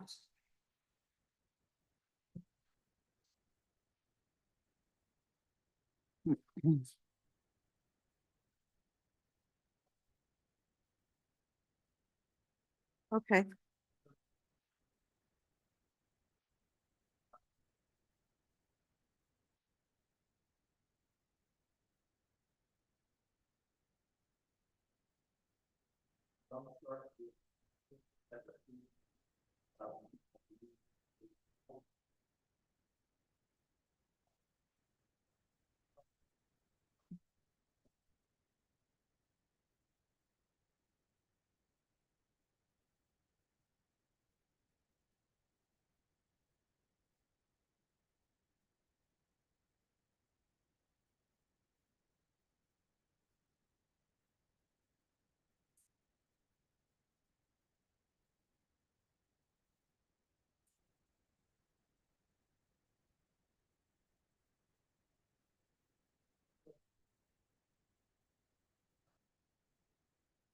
You didn't think that you added all these other ones?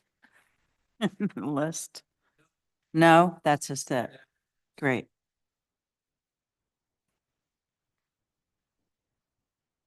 So the, So go ahead. the current list only includes the small bucket. Wow. For vehicles, I wouldn't say Mhm. the current list, but the third proposed column. third proposed. The third proposed, the second proposed adds in the pickup truck and the tractor, the That's right. snowplow salt spreader. So why don't you just very quickly tell us what the conditions of the existing equipment, Mr. Haran, you can go to that mic if you want to chime in. Existing equipment that you're replacing, I see it's replacing a 1999 truck, but you know, Sorry, I didn't catch that last part. just some justifications for it, like what's the existing equipment that is, Well, the small bucket truck, like Mr. Kittner reiterated, would be replacing a 1999 Chevy 2500 with roughly 85,000 miles on it. does it still work? It's got suspension issues, and every year it's got to go through dielectric testing, which is OSHA regulated, and Mhm. it's becoming more and more difficult to get that certification for that vehicle. And this is a piece of equipment that our building maintenance department uses to, replace lights in the park, hang banners on, Mhm. they use it to the gutters, and Right, yeah, I'm not saying we don't need a bucket truck, I was just wondering about the existing one. it is in need to be replaced. Okay. Go ahead, you see the dump truck? I think the single axle dump truck we removed from the list currently. I mean, we have gotten several throughout the years. I mean, there are Yeah, others that we need to replace, but I think at this point in time, it's we less can necessary. take that one off the list. Okay. And then the pickup The truck. pickup truck, I would say the same. I mean, we are in need of vehicles, but Mhm. I think that pickup truck right now can be moved off to possibly next year.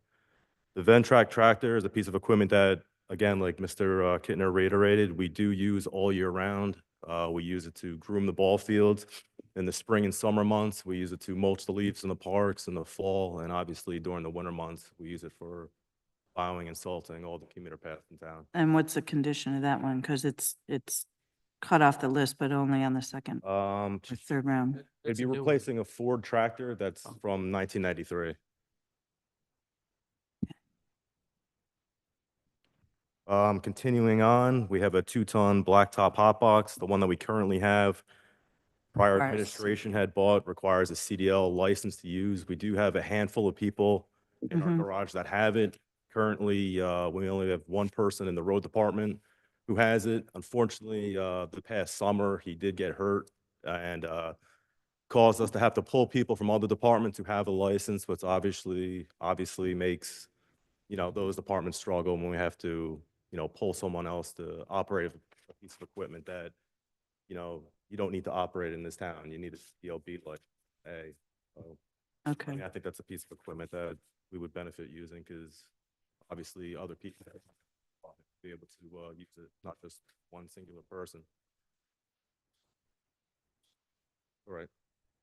Wouldn't that make sense to move it over to a proposed? proposed, yeah.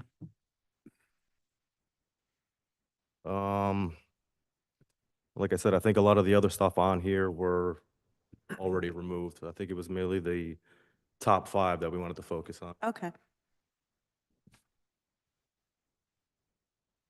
No, it's not in the proposed. You're talking about this, The 40,000 box? for the, Yeah. First proposed, it's in the first proposed. Well, yeah, I'm saying right, move right. it into the third. And yeah, so these, when we looked at least the second proposed column, this was done in consultation with Mr. Kidner. So asking him his preference for cuts in terms of big ticket items, he preferred cutting the dump truck as opposed to the bucket truck. And as in the small ticket items, it was his preference to cut the hot box first. Okay. So functionally, what's your preference? The hot box, so you have people do that? I mean, the one that we have, like I said, it works, it's functional. But you only have a few people who can operate it, That's correct, yeah. so. Are these things ever able to be sold, like the one we have? We that have done we several, we did 2 rounds of auctions last year, and obviously whatever we get this go around, the vehicles that we would be replacing would be auctioned off. Mhm. I mean, I think if we have a functionality issue, we might want to buy it and then get rid of the one that's Right. presenting a problem for us. Maybe a bigger town with different people on their staff could buy it.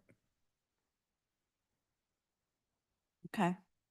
So we're just at 195 plus 40K, or are we doing the pickup truck and the tractor? Then track. I So think we're The not, question was to Mr. Kittner. I mean, he was the one who ranked these. So I think that it was, if he's changed his preference, he can certainly consider it, but Are you had- okay with if we add in the thing that doesn't require a CDL? it requires a CDL, but No, not. a the one, CDL. the new one doesn't. They do. That's not what I just heard. It requires a Existing box CDL. needs a It requires a CDL-A. to- Class A CDL, The current one. right. Still require CD. B license, which is what B all license. public works employees are required to have. To answer your question, Mayor, I mean, all 5 items are important, Mm-hmm. justify. But Right. are you asking us to rank them? No.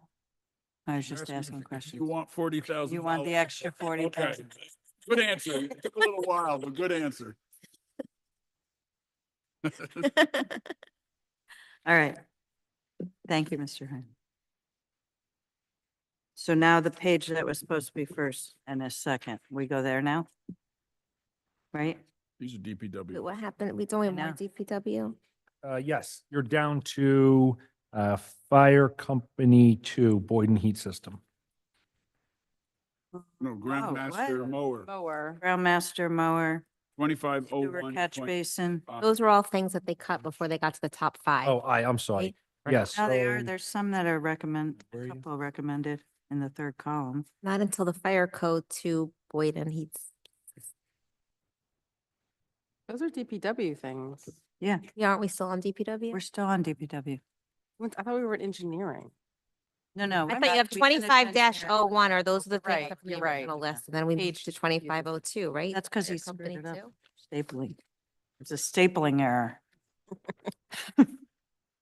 Making us all confused.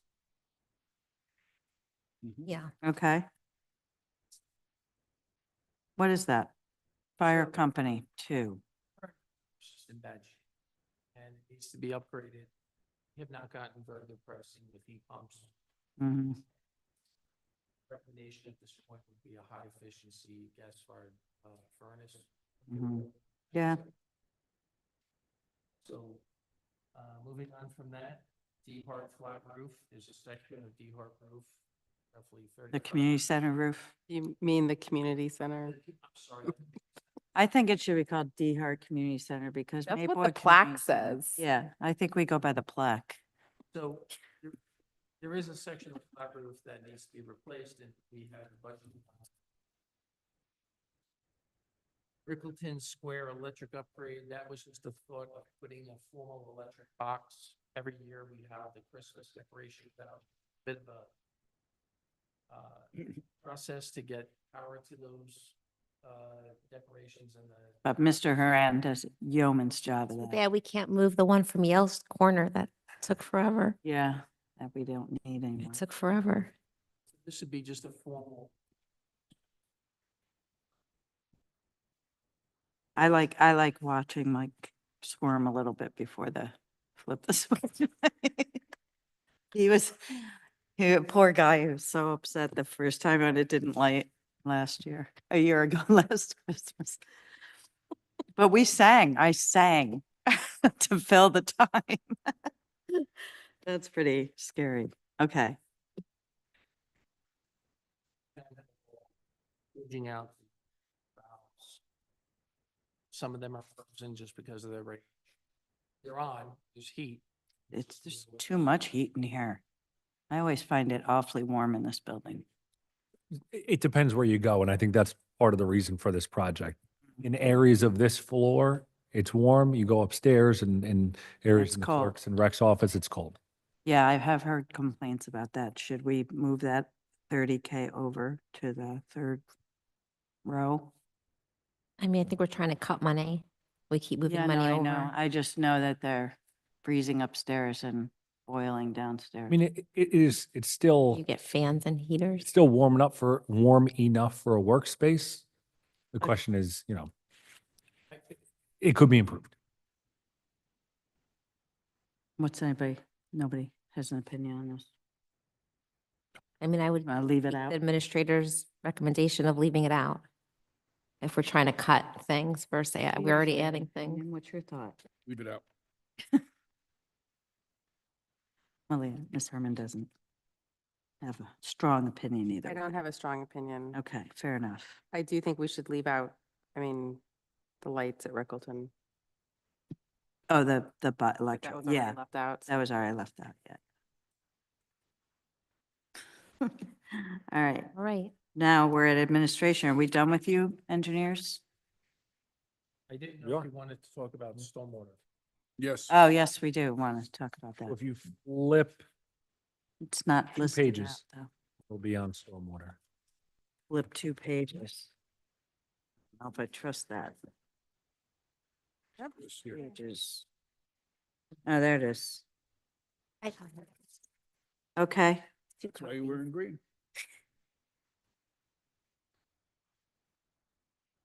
go ahead. Okay, so. You mean that's the part that's unfunded? Unfunded debt, right, so that's our question. Okay, so the first consideration is part of the Mickey Shell grant. Mikey. Mm-hmm. There's a cost sharing component that we have come up with. It's 20% of the project cost, and we calculated that out at $239,930. That's 25-1, that's their request for Kendall Avenue. So the total then is more like 1.4. 1.2. Well, it's 1.2 is the proposed, oh, that's combining that. No, if we add the soft cost to the hard cost, right?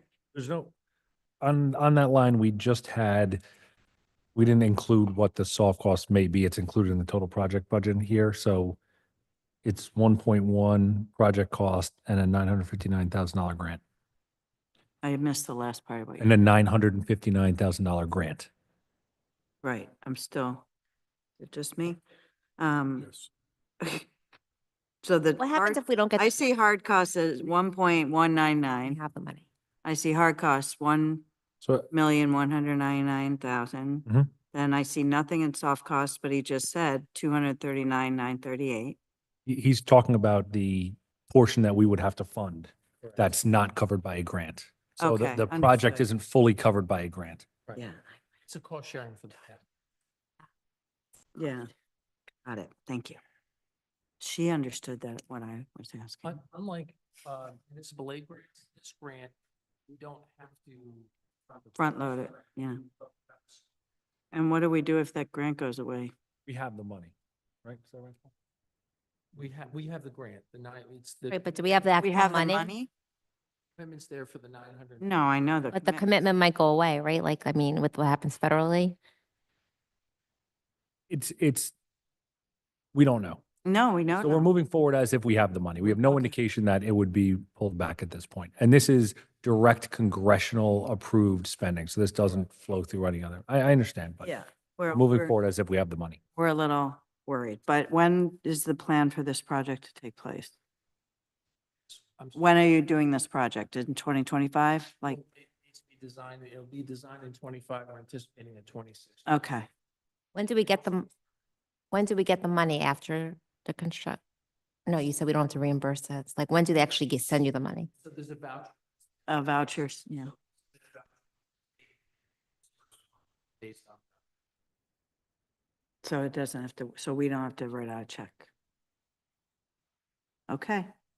And the grant can pay for the soft costs or no? Because if we're doing the design this year, We would have it could be included in our portion. So this, what Paul's right, proposed as 1.1, that's the total cost of the project, including design fees. okay. So it'll come out of there. So these categories of hard cost and soft costs, we shouldn't worry about at the moment. For this project, no, I put them in there when Paul had them or when they were being considered as separate portions of a project. Okay, St. Lawrence sinkhole, 250? Yes, 250,000. You know, that includes rebuilding the structure. It's a fair amount of work. Mhm. That's There's also Baker Street, repairs to a drainage structure. We're requesting an additional 250,000 for that. There's Tiffany Place. We're requesting $170,000 for that. I will say that Burlington did sign the, with us. Good thing we ran into them. So Tiffany would be ready to go once we get that. We recommend deferring Meadowbrook, the full cost of that to 2026 because we still have permitting and design has to be finalized. It's not going to be ready. Okay. So the total is 1.8 with a grant of 959.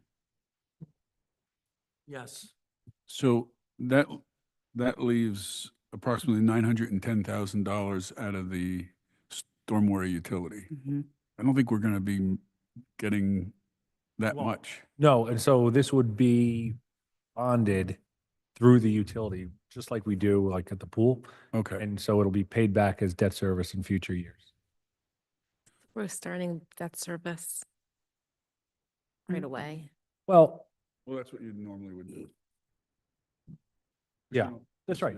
Because they're long-term plans and you pay over time. Pay over time, the life of the project. Yep. Hopefully. These were projects that were kind of teed up, and I think it's important to make some effort as we bring this new utility on board. So, I guess if we're looking to do a bond and create some debt service, why would we not include Meadowbrook? It's not ready this year. It's So not we ready. could, but we don't need the money this year. So, It's not ready yet. and I expect, we'll do another bond ordinance next year likely, and the project will be ready next year and it will be included next year. Oh, Could you do it? Absolutely. Let's have a talk because, part of this also is showing folks that we're dealing with some visible projects. Fine. We've been talking about Meadowbrook for a while.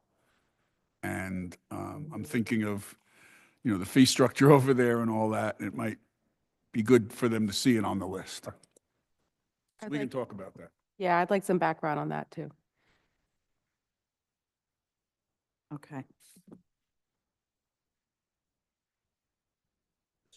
So just on this, so the first operating budget, or the first budget, we have to approve a stormwater utility budget. Some of that will be whatever we're pulling out of DPW, the street sweeping and all that. And then whatever else, and then there's going to be a line for debt, correct? That's, yes. Debt service? The- Okay, Some money for down payment for Right. service when it comes. okay. So we haven't seen that yet. No, and we're just. Just putting that all together. Is building that, And we're going to be conservative the first year because we don't know what the fee's going to look like. I mean, what the revenue is. We want something that's balanced, but Right. some of those expenses are offsets from the township's expenses for stormwater, so that gives us some flexibility. Okay. Okay, are we done with W and engineering? Any other questions for him? I don't think so. You may go, or you may stay, but you'll probably go.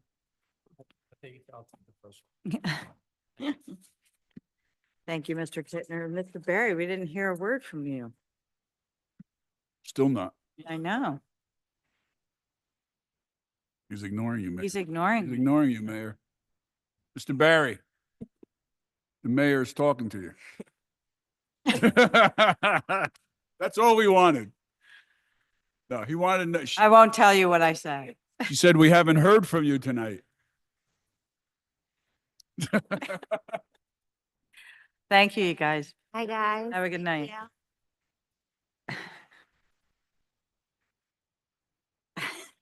So we're now under administration.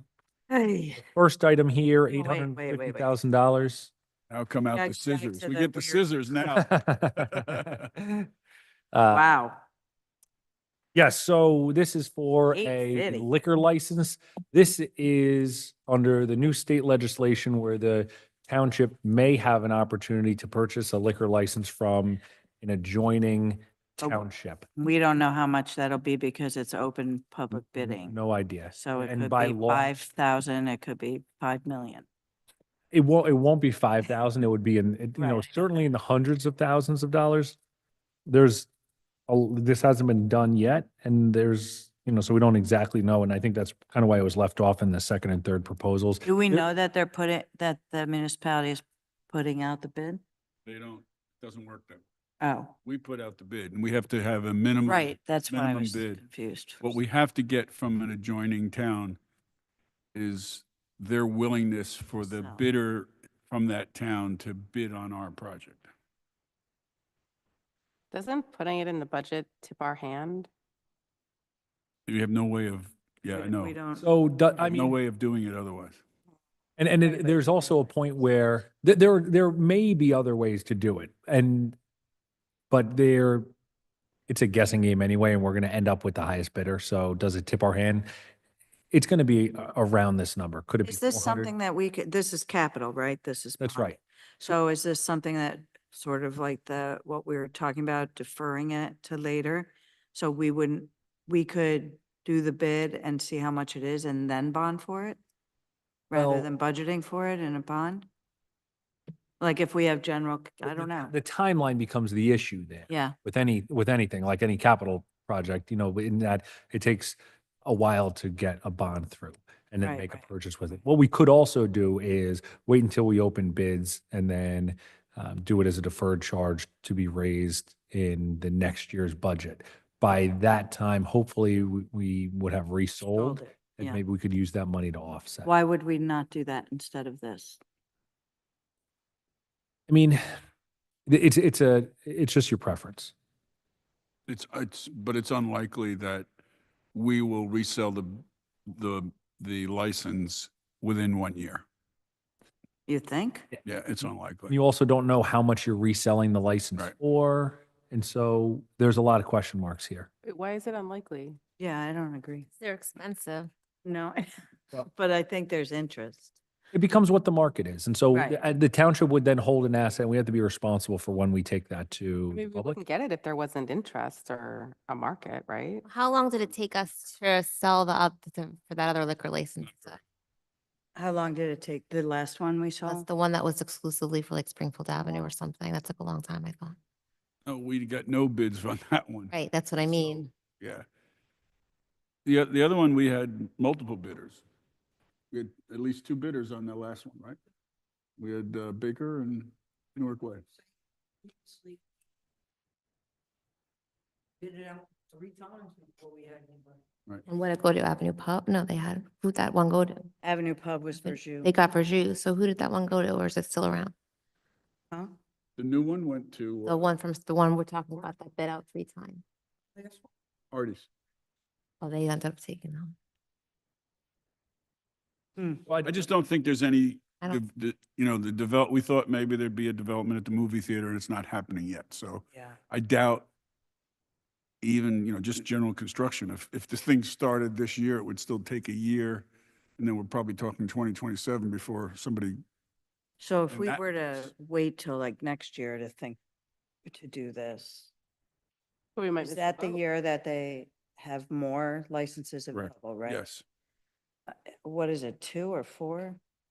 And I think it goes to about 10. Right now, there's 1 and it goes to, I think, somewhere around 10. So there's possibility of, I don't know, maybe this is something we wait till next year on. Agreed. Yeah. Yeah. But it's something we will continue talking. Yeah, yeah. I think we were talking about being among the firsts, Right. there might be a benefit. What is your sense, Mr. DeLuca?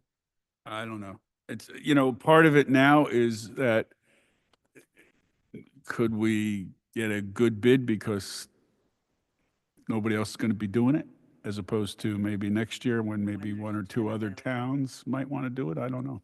But I don't there'll know. also be Supply and more demand, there'll be licenses. more available. I don't know. I don't think we should do it this year personally. My opinion. It is a gamble. But it certainly doesn't have to be done right now. No, no. And to Mr. Cologie's point earlier, when you pass a bond ordinance, you're just approving spending, or you're approving borrowing, but you're not You don't have to expend it. passing any contract to actually execute that borrowing, right? So, if you do you have $1 million road project, doesn't mean you're passing a resolution to award that contract. But it could crowd out other things because Without a doubt. there's a cap of what you can bond for too. Right? And borrow? We have, The cap essentially is the down payment. So, on things that are grant related, throw it in because we're not having to put anything down. But on something like this, we're gonna have to put 5% down of $850,000. And that could conceivably crowd out some other $850,000 worth of projects. Yeah, I feel like we might have time to wait on this one, given, the lack of movement on some things. the Okay. second item, $15,000, this is for more general IT upgrades, so like purchasing computers and in bulk and things. This is a line that had been funded in previous capital budgets prior to me, and we have run through that money, so. that's Next that. one, 15,000 requests. The next one, 1.5 million. This is for IT server, switch, firewall, and access point replacements. Been working with our IT vendor, GTBM. It's been a long process, and they're still trying to put a finer point on this number. I mean, the 1.5, I've discussed with them that that's not something we could do all of this year. I think that we can get that down to, $500,000 worth of investment this year, but there will be a few years of this investment. Given the size of the project too, we will likely put out an RFP and get multiple proposals on what should our network look like, what upgrades are most pressing. So we've talked to one other IT vendor, and we anticipate going out to RFP on this. So the number's a little bit fuzzy at this point, but I think $500,000 this year is what we would revise this number to, and just make the committee aware that this will be a multi-year project. All right. The next item, SEFD capital. So there's two pieces to SEFD capital. So you see two lines there. The easier to explain line is the second one, and that is for our buildings. We lease our buildings to SEFD. The township is responsible for making capital upgrades to that. So things like windows, doors, roofs, more structural elements like HVAC. And so the SEFD has put together a list of requests. I had cut that down a bit. So their requests are 76,700. I had cut out some things that I don't think are capital for the township, things like painting or gear lockers for their equipment. And so the number came down to 44,500. We still need to walk through the firehouses with engineering to take a look at their capital requests and refine this number. But it's going to be somewhere around that, $44,000 number. The larger number, this is SEFD capital that will be approved by the SEFD Management Committee. And this is for things like purchase of fire engines. It could be turnout gear, breathing apparatus, hose. And those are things that had typically been included in both Maplewood and South Orange's municipal bonds. And now SEFD is asking us to borrow for those. That capital budget is still being considered by the SEFD Management Committee, so we don't have an exact number on it. I had, their total request to the Management Committee was 1.8 million. I'd gone through that and just, for the purpose of this exercise, reduced that to what I think they might arrive to, somewhere around $660,000. But that'll be a process that we work through with SEFD in the coming weeks. Do you want to add anything? I do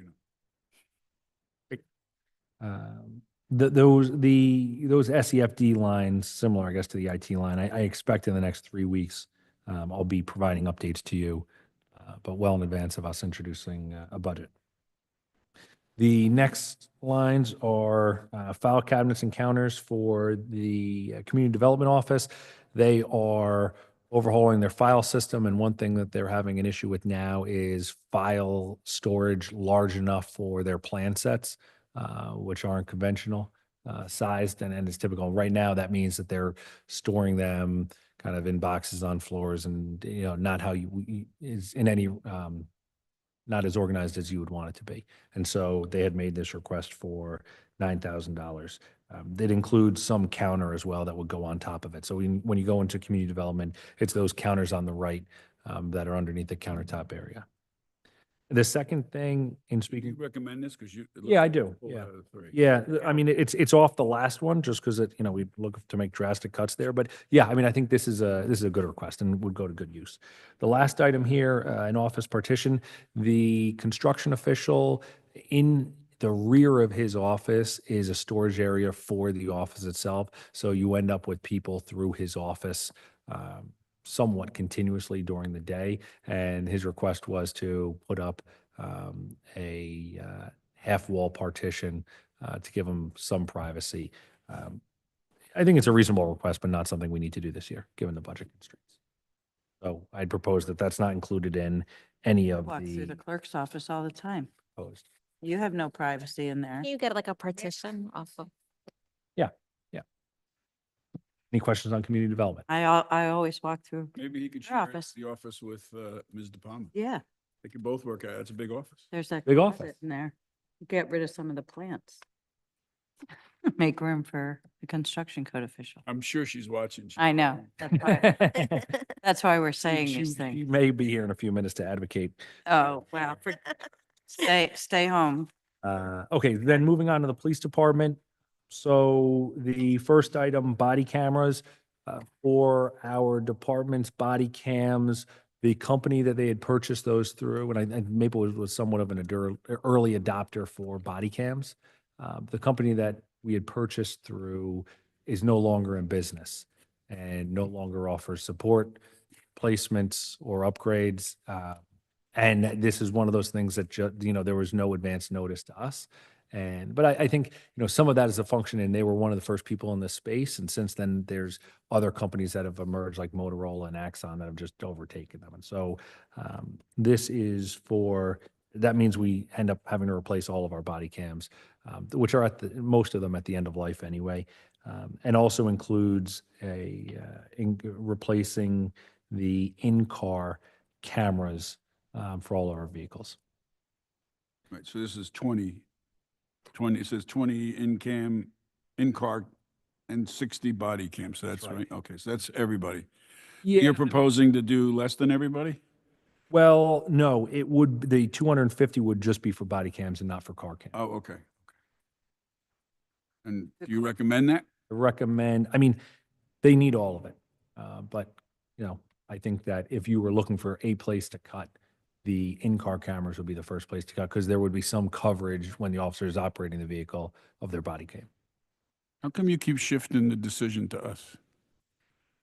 They don't ask my vote when they call the budget or the bond ordinance. Oh, okay. So do the car cameras still work? We can discuss this in public safety, if you don't mind. Okay. That's right. No, if you think we need it, we should get it. I think it's very important because police accountability is something we've been talking about a long time, and I think the police feel that cameras help them also. Yeah, absolutely. So I just think, it's a smart investment. I don't disagree. We can talk about it also, though. We can talk Yeah. about it at public safety. Yeah. Okay, and then police vehicles, this is a routine replacement of vehicles. They obviously get a lot of use, and they're more or less the office space for our officers. We have about 20 vehicles currently used by patrol. There's 24-hour operation, so, ideally, we'd have about 10 on the road at the time. We have vehicles in patrol that are over 10 years old. So this is quite a necessary purchase. The last column there would be, instead of replacing 2, to replace 1 this year. And They're each 65? that's right. And part of that is, the vehicle's not 65, but one, it's a No, little yeah, I know. more I expensive saw than a that. regular vehicle, but then you have lights, you have Have all the stuff they. everything that goes into it, the dividers and all. Do we have any vehicles on back order at the moment? We do. We're waiting on 2 vehicles. 2 vehicles. So if we were to make this order, when would we get it? 2030. It has been improving, and some of the delay on the vehicles, those 2, we have the vehicles and we're waiting on lighting equipment. Okay. So it's been getting better. How long? The ones that we're waiting on now are probably 6 to 8 months purchase. Okay, so if we did not buy 2 this year, then next year we would probably not be getting a new vehicle, or would get 1 instead of 2. That's absolutely right. Yeah. And in order just to kind of repeat ourselves every year, we should be looking at 2 as opposed to 1, Yeah, this is going to come sooner or later. right? You would recommend 2? Oh, absolutely. I mean, when you look at a fleet that has vehicles over 10 years old, and some of those vehicles the township had purchased used from Milburn Police Department, yeah, we need new vehicles. And these are, we're able to capitalize these. Used to be, I thought you couldn't do police vehicles. These are, you can do anything if it's an SUV. SUV. Yeah. Okay, so And that's what there's, these I are. think now new exceptions if they are if they're battery, right? Yeah. So EVs Yeah, so we can do EVs and SUVs. and SUVs, yeah. But And these these would be what? SUVs. They don't, The SUV. it's very hard to find police sedans anymore. Yeah, Right. it is. Very hard. They're all SUVs at this point. Are these, I agree with not buying a parking enforcement vehicle, by the way. So, okay, yeah, and the park enforcement vehicle, we do try to get them old police vehicles, but like, if you look at like the roving guard on Ridgewood, that's an old Crown Vic. That has got to be It's old. It has 15, 110,000 20. miles on it. old. Like what happens if we approve that part-time parking enforcement? Do we Well- have more usage on a vehicle? No, we have vehicles. We have We vehicles. can scrounge up vehicles, but they're not vehicles we generally want to keep in circulation. So if we give them that, yeah, it's a short-term fix. Forget what year that vehicle. But this vehicle isn't just for the PEO that you would consider as a part-time. Because again, that's going to be part-time in the afternoon. We've got a part-time in the morning. This is really, we have very old, or some very old enforcement vehicles. So are you recommending this? Yeah, at least in the first 2 rounds of cuts, yeah.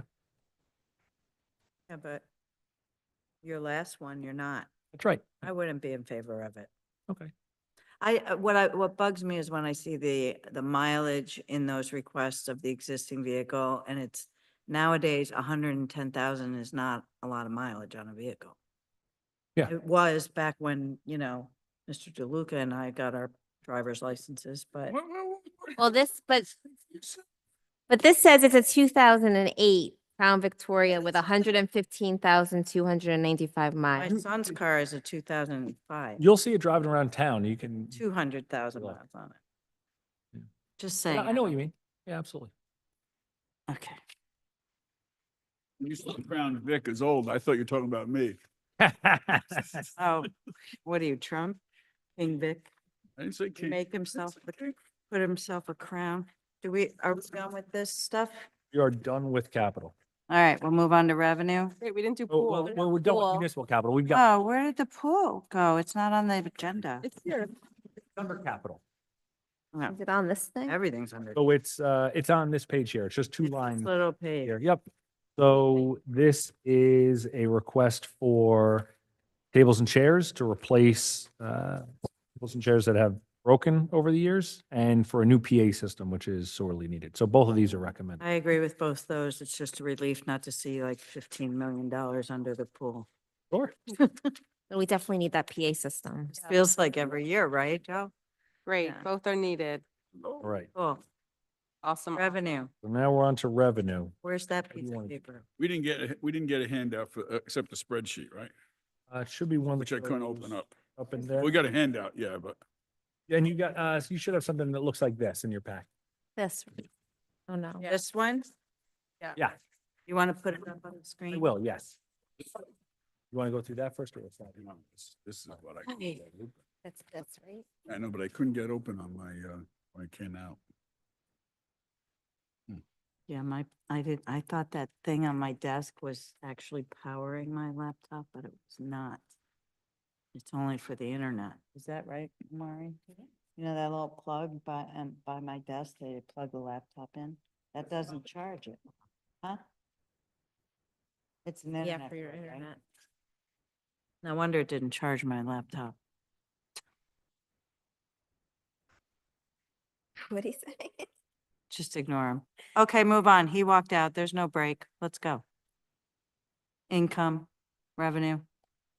So revenue, and we'll save taxes for last. The state breaks revenue down into several different sections. The first is local revenue, which is all standard stuff that that comes in and does not require state approval on. So things like parking meters, interest on the deposits that we have, any fees that we're charging, those things all pretty much standard. And the state moves forward with allowing us to anticipate up to what we brought in the year before, unless we can document somehow like we're changing the fee structure. So we anticipate we're going to see more money because we're charging more for, food distribution permit or whatever. I will say that looking at Section A here, we have pretty much rebounded from pre-pandemic levels at this point. So we're starting to see the numbers that we used to see before the world came to a standstill for a little while. Underneath that, you would see our pilots. Those are based on the calculations in the agreement. There are 2 pilots that are missing right now. Mr. DeCourt and I are going through the pilot agreements that we just received so that we can calculate out and put them in. I anticipate that Parker West will be a decent number. 92 Tiffany is going to be a relatively small number. It won't have a large impact on our budget. If we move down to Section B, we see state aid, which is flat for the gazillionth year ever. There is a calculation that we will provide to you as we come to introduce the budget that shows what happened when the state took over the energy receipts tax.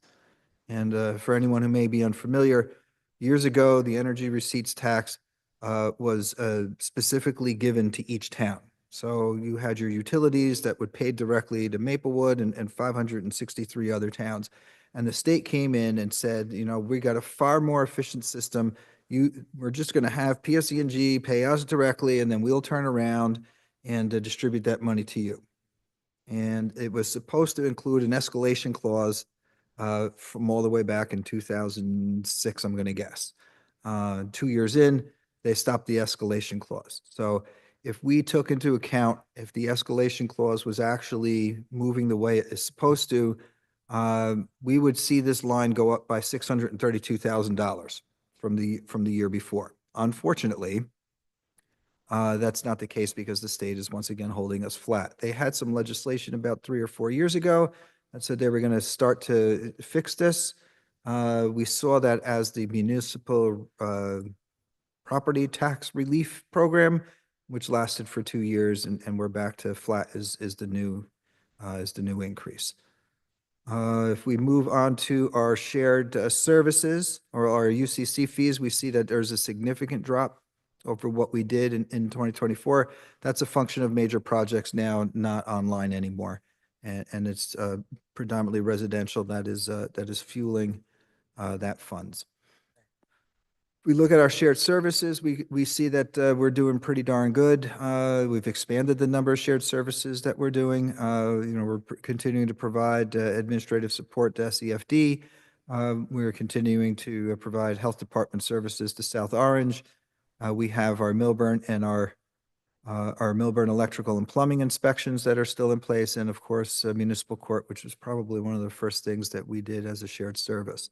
It may be worthwhile to start to take a look at the shared court and some of the fixed costs that were put into place, because that has been reiterated now for several renewals, and those might be numbers that are close to 10 years old, and might be fair to start to refresh the square footage that we're charging, the cost per square foot, et cetera. What about that health department?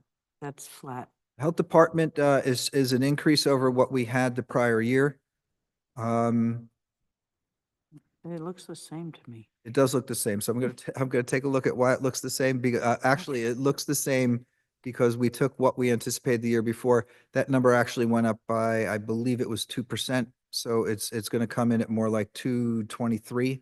So we will adjust that accordingly so that we're fully utilizing what the agreement calls for. In terms of grants, we typically will only put in grant money that, we know that we have at this point in time. Municipal Alliance is a good example of that. We have not plugged in any of these numbers yet, but we need to bear in mind that grants are offsetting. So whatever revenue we're bringing in as a grant, we have an equal expenditure that's going out. So that really doesn't have an impact on our budget. And then items G are the Wait, can I ask a question on that? Is that, so we have to wait until the state passes their budget to know we're getting it, or why is it waiting? I just want to understand that a little better. You said we can't plan for them or put them in that column. It's basically just an accounting. It's really just an accounting method in the sense of we can budget $50,000 for recycling to come in. And then if we turns out that we've got 53,000 that came in because the state recalculated whatever and sent us 53,000. And then we're going to do a chapter 159 and add $3,000 to our budget anyway. So it's just a lot simpler to wait for them to say, here's what we're sending you. And then we put before the governing body a chapter 159. We put the revenue in, we put the offsetting expenditure out, and it winds up being a wash. So it doesn't, most grants do not have any budgetary impact. Some of them that have matching funds to them do, but none of these grants that we have here would fall in that category. Well, except some of them pay for our health department employees. Correct. Like I see strengthening health is on here. And so what we do is when we Expanding get the health. opioids check in, we wind up doing a chapter 159, we add the money in. But at this point in time, because we've been receiving opioids money for the last couple of years at this point, we have about $99,000 in that grant. So we have a sufficient amount of money to charge what we need to charge to the opioids grant for our health department. And the money that would be coming in this year, we again will do the chapter 159 to amend the budget, and that's just replenishing what we've been using that we've stacked up over the course of a couple of years. And then the last section is typically what the state will scrutinize in terms of what we put into the budget, unlike Section A, which are pretty much all boilerplate. You got fees and you got permits, and so this is where you go. And so things like our cannabis transfer fee, police outside duty, the state typically requires us to provide a greater amount of detail as to why we have the numbers that we have, particularly if we anticipate more than we had put in or had received from the prior year. So in the event that the JMUC refund is going to be higher than it was last year, which was only $6,000, and we get word that it would be $25,000, if we get word before we introduce the budget, we would obviously change the budget to reflect that.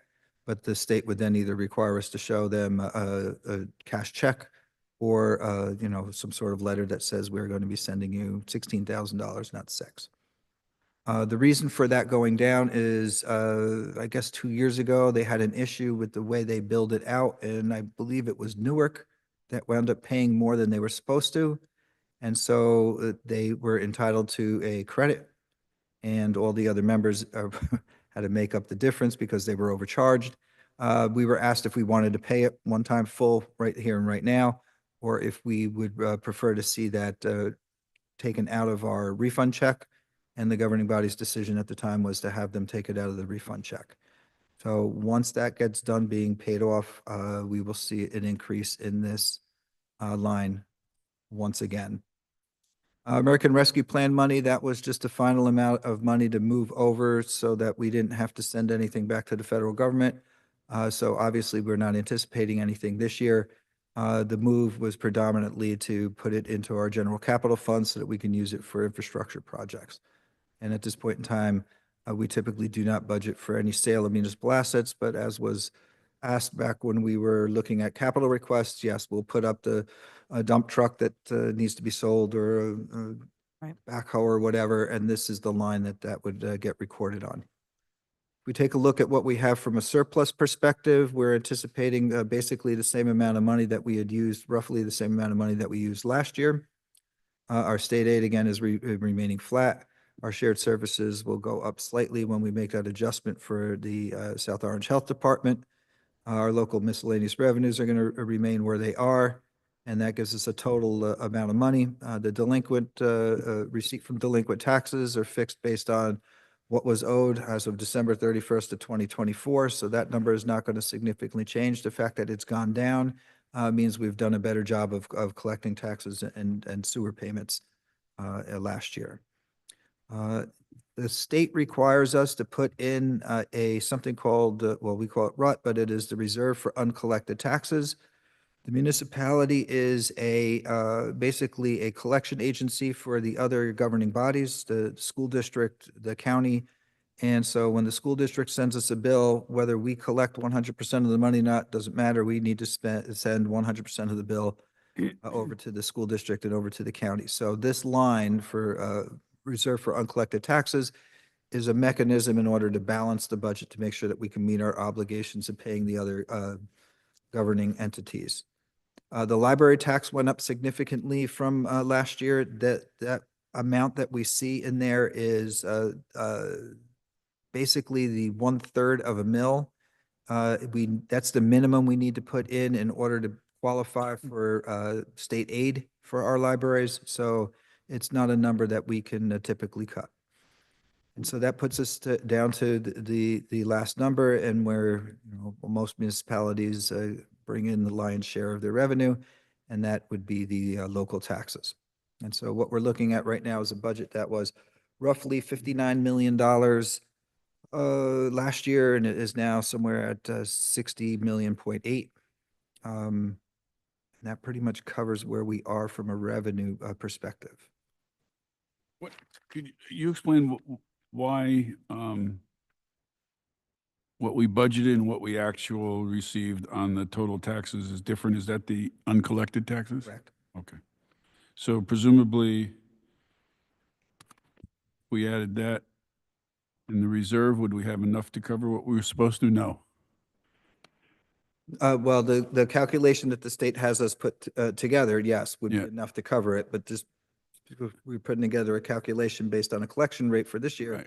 doesn't necessarily mean that next year's collection rate is the same. And so, yeah, you may see a variance in the performance. So are you seeing a trend of more taxes not being paid? We're seeing a trend of taxes being paid late at this point in time. Predominantly, our issue has been not with the taxes, but with our sewer collection. Sewer collection. Yeah. Okay. And that may be more so this year when we add the third line for our stormwater utility. So, Or maybe we'll collect it quicker because we'll make people aware that it's coming. I think sometimes people don't. We'll always Right. collect it. The question is, do we collect it this year when it's due, or do we collect it next year when it goes up to tax sale? But we'll always ultimately. Right. No, but that's what I mean. I think sometimes people miss it because they don't really look around for it and gets lost. so based on the increase here of about 2.5 million, we're talking about almost a 6% Correct. increase, is that right? 1.7%. 7%? Shot picture right now with the numbers in front of us. 7%. I like my number better. 5.7. Oh, 5 yeah, that's, okay, yeah, I had 5.8. Okay, I'm sorry. I like your numbers better now. And just to reiterate Mr. Worry's statement at the beginning of the meeting, this is our starting point. Right. You know, we're by no means finished with what needs to be done, but this gives you a snapshot photo of where we are in terms of everything that's been requested and everything that's facing us right now. I'm taking my green shirt off. I'm going to cuts, not spend. Did you bring like a red sweater or Yeah, something? I'm gonna have to go You're get, I'm gonna, just adding all this I know. back in. That's The process. process. Yeah, I know. I was going to take them all away. Can we look at where we can increase fees? Specifically, whether it's jitney and commuter permits,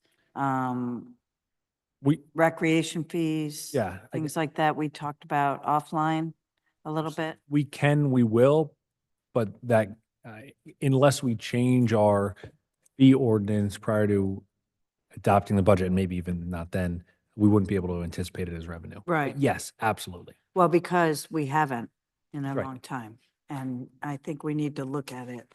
So, Mayor, one suggestion would be to charge every subcommittee with that responsibility Yeah, I before a certain point in time. I don't think it's going to impact this year, as Mr. Weir said, because we have to use the last year. Well, we got to start talking about it because every year we don't. We have been. We started talking about it in Health and Community Services last year. Right, we did, but Yeah. like the woodland fees, the rentals. Yeah, we've for talked town- about, there's a lot of things grandfathered in or old rates, and we've talked about stabilizing things. We started with the Right, woodlands, but which what we we dealt need with. is, we need a straight up spreadsheet from the department heads from those Yeah, conversations I that agree. shows what the proposed fees are to be increased. I haven't seen any of that. Actionable.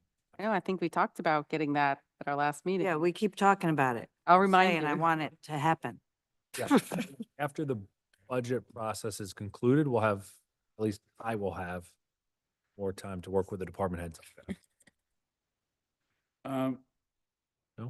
Yeah, listen, Like, I do want Mr. DeLuca's point, this to be on the agenda for every subcommittee of what the budget fees that come out of there. So whether it's health and human, code, so those department heads need to be made aware to bring those fee schedules to those meetings so we can start talking about it. And then you have some direction for when you work on it after the budget's done. Well, yeah, that's, so in the operating budget, what is the capital down payment? What were you using? $150,000 so that we can do $7 million worth of projects, but I will, 7 million, you said? yes. Okay. that's 7 million of projects that require a deposit. a funding Right. down. So if there were Some of grants, some of them projects didn't, that right? won't because of grants. So it's And probably closer to 8.5. Mr. College also has a presentation on kind of the budget overall. That we'll pull up now. And we got that, right? That's what. There's more green.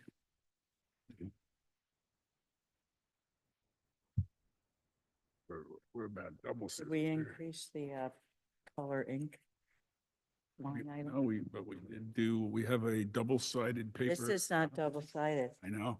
This is not double. Double-sided. We have a double-sided policy. And this was backwards stapled. No, there is. We had issues with the printer that is capable of doing double. This was a hot mess in the stapling. This is good, though. Now we have to have a staple policy. It's like We got the backwards. double-sided, but we need a staple policy. You like no staples or staples? These are staples. Staples, no- Staples are fine if they're on the right side. And always, We're literally starting backwards. All right, let's go.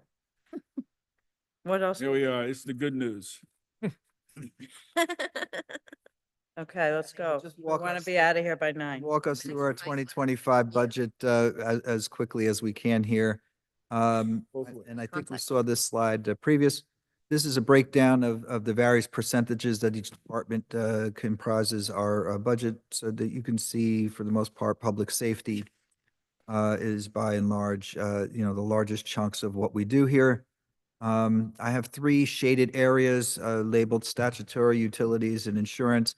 Those 3 pieces of the pie represent almost 40% of the budget. Those are things that we can't affect at all. Unless, of course, from a utilities perspective, you close the building.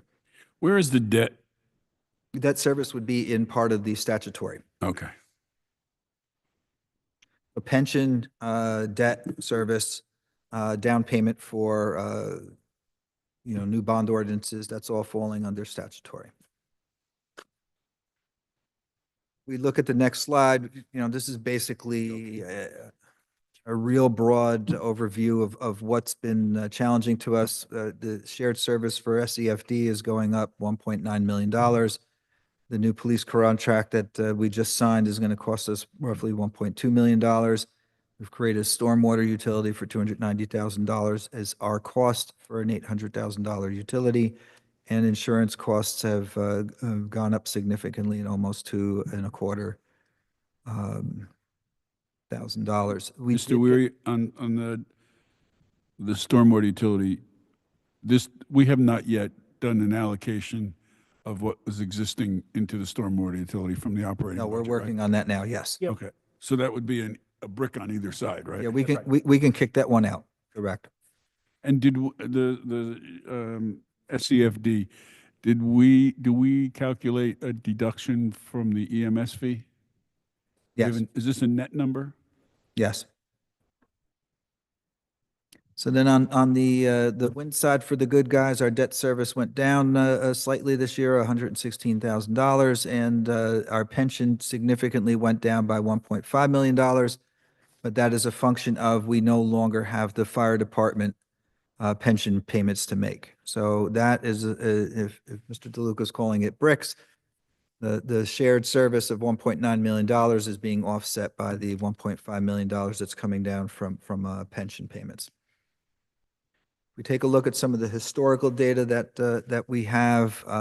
You can see that our total assessed value significantly increased. That's because that was the year of the reval. It has gone back into a somewhat normal stage. The slide to the right shows that normal stage.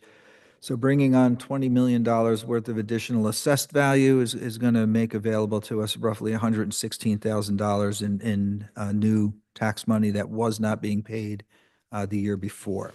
But where did that 20 million come from? Because we didn't have development. Are those pilots rolling off? No, the 20 million on the added omitteds are people that were doing work on their Oh, homes. really? Yeah. Okay. Mr. DeCourt is very, very on top of and aggressive in terms Okay, of so making that's sure good. that he's working with Ms. De Palma's department and getting those permits and going out doing the inspections and then posting in the added omitted. We better get her filing cabinets We approved the filing Oh. cabinet, just not the then. partition. All right, not the partition. Does she I do just wanted to that? take a quick We get a pause. shower curtain. How about a shower curtain? She doesn't get heat. There's no heat in the shower curtain. Before we go to the historical data, I just wanted to take a quick pause and take a look at what our tax rate and the impact is on an average assessed home. So the slide on the right is showing what we were charging as a tax rate in order to support the municipal budget. As it stands right now, snapshot photo, we would be looking at 66.8 cents in order to support the budget that we have. There's still more work to do, so that number will go down. The slide on the right kind of translates that into real dollars. So you can see that, taxes from 2018 now to 2025 have gone up from, $3,700 to almost $5,400. And this year's increase over last year would be a little under $300 if everything stood the way it's been presented so far. This takes a look, the next slide takes a look at what we've done for capital projects and investment. And so we can see, we'll start with the slide on the right because that's the good news. Yes, we now have more money to spend on open space than we have in the past. And that will be helpful in terms of either acquiring more space or improving it. The slide on the left is showing our bond ordinances and what we've borrowed. When I first started here in 2018, we were doing projects for roughly about $5 million. That changed to roughly $7 million. The large spike is obviously to cover the library that we had in place. But for the most part, we have shifted since I began here from doing projects that have been roughly about $5 million to doing projects that are roughly about $7 million. And considering the aging infrastructure of our town and that we've been here for over 100 years, that really is kind of a shoestring budget at this point. This kind of the next slide will show our actual debt service obligation. We look at this in the finance department to manage as best we can so that we don't see any wild swings, so that one year we're paying way more and taxes need to go up in order to support it, and then that they're going down. But you can see that, starting in 2025, even though we went down from last year's budget by roughly $120,000 or so, it's going to start moving up in 26, 27, 28 as we wind up approving bond ordinances and borrowing money through notes. We're going to need to start to service the interest on those notes. And after 2 years, we will need to start to service some of the principal as well as the interest on those notes. Ultimately, they will be converted over into long-term bonds as the market is advantageous for doing so, that we can save money on debt payments. The next slide kind of shows you that there's light at the end of the tunnel for us. This is the deferred charges that we've picked up over the years. So we had IDA that was supposed to stretch out for 5 years, but in 2023, the state made us pay back the entire amount of the IDA deferred charge that we put on the books, particularly because we were getting FEMA money in at that point. And so we were able to clear that out. We are still working on the COVID lost revenue note that we produced for ourselves. It was a $2 million note. So over the course of 5 years, we're paying that back. We are in the 4th year of paying that back. And so we've got one more year next year, and then that will fall off. $200,000 was to help facilitate the SEFD merger. And so we were going to see that until 2028 or 2018. And then we also have the reval that we started to pay. We're in year 3 of being able to pay that back. But you can see that 2025 and 2026 are pretty much going to be the same hit, but then come 27, we're going to see a significant reduction in what we need to pay back, and another reduction in 28. And by 29, we will be finished with deferred charges. The pilot revenue, just because it gives you an idea of where it stacks up in terms of what we have. The Claris is off now and is fully being taxed. Baker Street is sort of replaced that, but it's obviously not as big a project. Parker is in its infancy, and as I said, Mr. TeCourt and I are looking through the agreement so that we can come up with the calculation and bill them accordingly. So that'll be a significant shot in the arm for us, which is currently missing from the budget document that we're looking at. Cannabis revenue has dropped, pretty significantly. I don't know if that's a function of competition or if that is a function of, there's not an appetite for it anymore. But, we pretty much peaked in 2023 at $610,000. Last year, we brought in $408,000. And so that's what we will be anticipating as revenue this year. This is to just give us an idea of where we are with the health department, because they are largely funded by grant money. We have a significant amount of grant money that is available to us, and so we can certainly afford to charge grants to maintain the department that we have at this point. We will likely be able to do it as well next year, but come 2027, It may be a point where instead of being an 80-20 split, it's going to now wind up being a 60-40 split or a 50-50 split. But for the next couple of years, the health department is by and large funded through grants that we're getting from the state. Wanted to show what we were doing in terms of fund balance. Fund balance is generated basically one of two ways. We either bring in more money than we had anticipated in the budget, or we spent less money than we put in the budget to spend. So those two things combined wind up moving our fund balance. We have a policy here that we won't use more than 50% of our fund balance in our budget.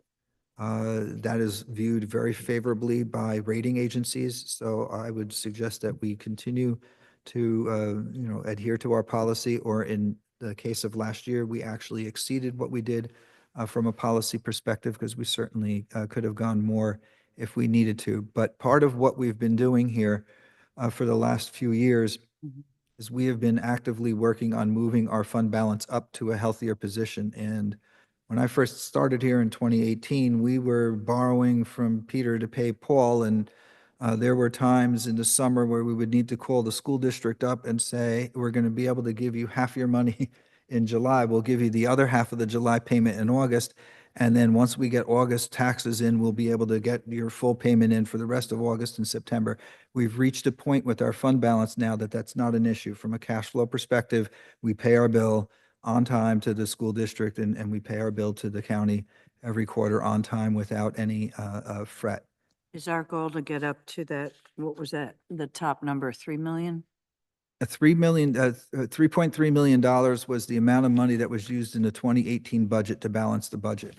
And it pushed down our fund balance to a percentage that was below what rating agencies typically look to see in order to give, the market would give favorable interest rates to. So we've been able to, over the course of years and some hard decisions, because it wasn't easy for governing bodies to sit here and say, sure, we're going to raise taxes by 4%.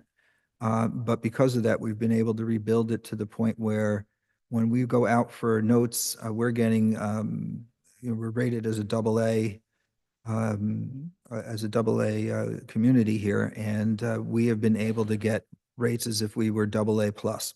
So they recognize the fact that, while we're not quite where we need to be from a balance sheet perspective, that we are working on it. And when we put out our official statement and explain all of that, it's been very favorable to us. So I anticipate that if we stay on this course, we will get that AA plus rating. And then hopefully we would be able to continue to talk people into now giving us AAA rating interest rates. So I would suggest that we kind of stay the course on this. The next slide actually shows where we've gone from fund balance. And so you can see in 2018, we had $1.8 million after we used $3.3 million to balance the budget. We only had $1.8 million left. 2019 saw a further dip. And then in 2020, we started making some very difficult decisions. 21 and 22 were essentially an increase that was a function of both the American Rescue Plan money that came in and FEMA payments that started to come in. And that has reached us to the balance of where we are now. We anticipate that, we replenished what we used last year in terms of the $2.2 million. And so we actually have a little bit more than we were going to have the year prior. And so the last page is really. So you're saying that in 2024, 8.7 million is the fund balance. Right. And we use 2.2 for the budget? Currently, this budget is reflecting 2.2 million, right? So it's like $11 million? Right? $11 million, the 8.7 and 2.2? We have eight. Oh, we have 8.7. We're going to use 2.2 of it, which is going to then drop us down to 6.5. And then the goal is to replenish that 2.2 and get us back up to the 8.7 by the end of the year. Okay. Is there a number above that you're shooting for? Or is The rating agencies typically want to see 10 to 12% of your operating budget as fund balance. So our operating budget right now, is sitting at, somewhere around $60 million. So, they're looking to see us come in at somewhere around where we are right now. For a height, is that I know that's what they'd like to see, but for a high tax municipality, is that sort of the norm? That's a pretty high fund balance.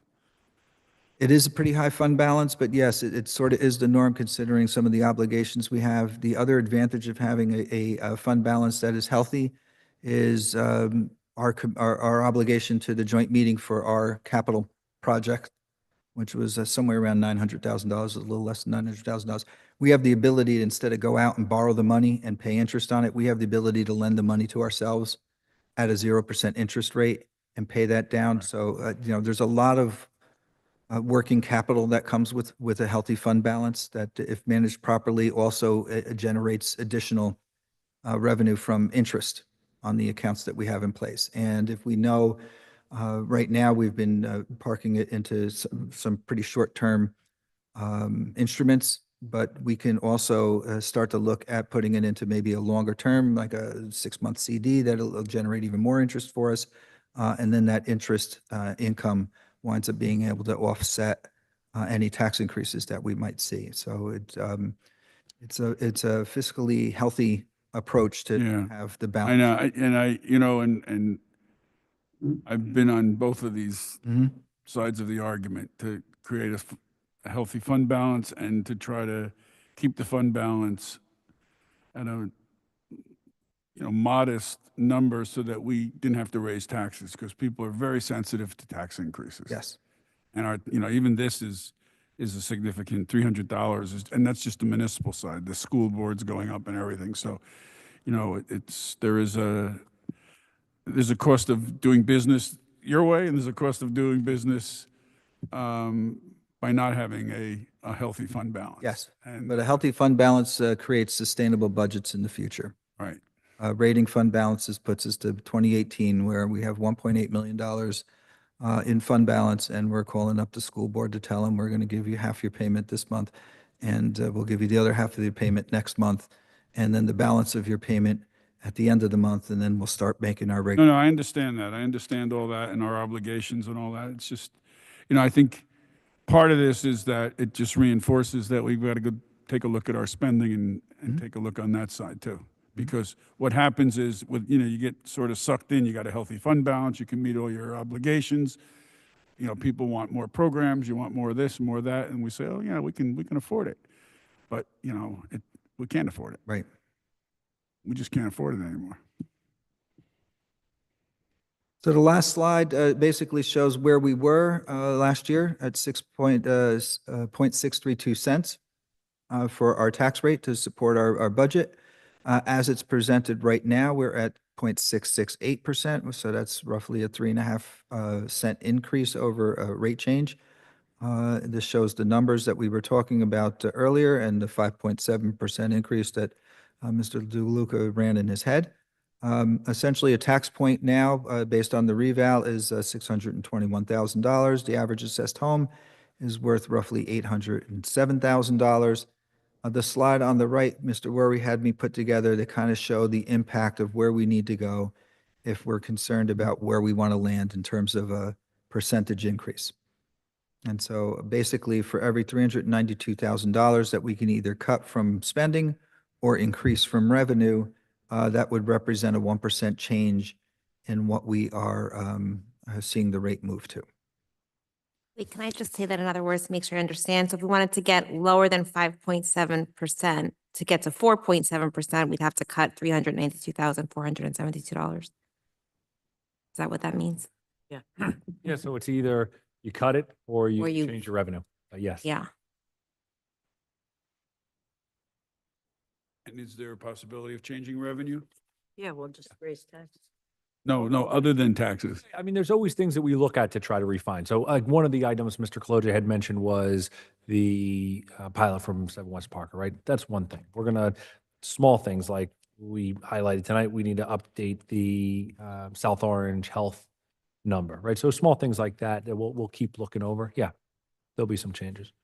And then on the biggest thing on the revenue side, and you had started to discuss this, is what do we anticipate from fund balance as revenue, right? So what amount of surplus do we anticipate?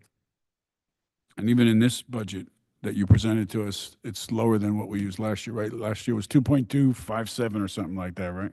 $59,000 less than what we used. Yeah. Okay. We didn't even talk about I guess, the pool, right? Yeah, that's what I was just thinking too. Like, does this 5.7% keep the pool rates flat or We've lowering them? gone over pool revenue. We did not discuss a cut to the pool membership fee. Excuse me, pool Yeah, membership. like where was was that supposed to be in tonight's discussion Well, or? We can have it tonight, yeah. Was it, I mean, we went over the pool budget, but no, we haven't talked about exactly where we're gonna land. And there's, it's a kind of a difficult conversation because last year we cut fees by 10% and we saw. We didn't cut by 10, we cut by 5%. Oh, 10. No, 10. we cut by 10% last year. And we saw an increase in revenue from membership fees. Yeah. And so I don't know. I mean, I think Mr. Klojan and I need to talk more and we need to come up with that. I mean, I think the max we had considered per year was 10%. I think that there will be a cut to membership fees this year. I think, and I'm interested to hear your thoughts as well. But I think that will be coming, yes. I think what we need to see is the budget sort of we need to see the budget impact and like how you placed it here with the 3 different options, you know what I mean? Mhm. Like if we're going to cut another 10%, what that's going to look like because we're missing the recovery fund money. And then we would have to maybe put in more on top of that. So I don't know what's in the budget currently. Yeah, right now, we have a balanced pool budget. That's what was presented to the Township Committee. And so that considers less money from the American Rescue Plan or no money from the American Rescue Plan Mhm. and an increased amount of funding from deferred charge, funding from the municipal budget to support the pool budget. So when we had done revenues for the pool, so last year, for example, we had anticipated for membership fees, how much? Yeah, and I have it too. So again, it went up. So do we cut 10% and hope they stay flat, or do we cut and expect they stay flat? Do we cut 10% and expect they go up like they did last year? Do we cut 10% and they go down? Very difficult to figure. And I think some of that's okay in that Yeah, we're not going to hit I don't the know if nail we're on the going to head. know. We just need to make a responsible decision.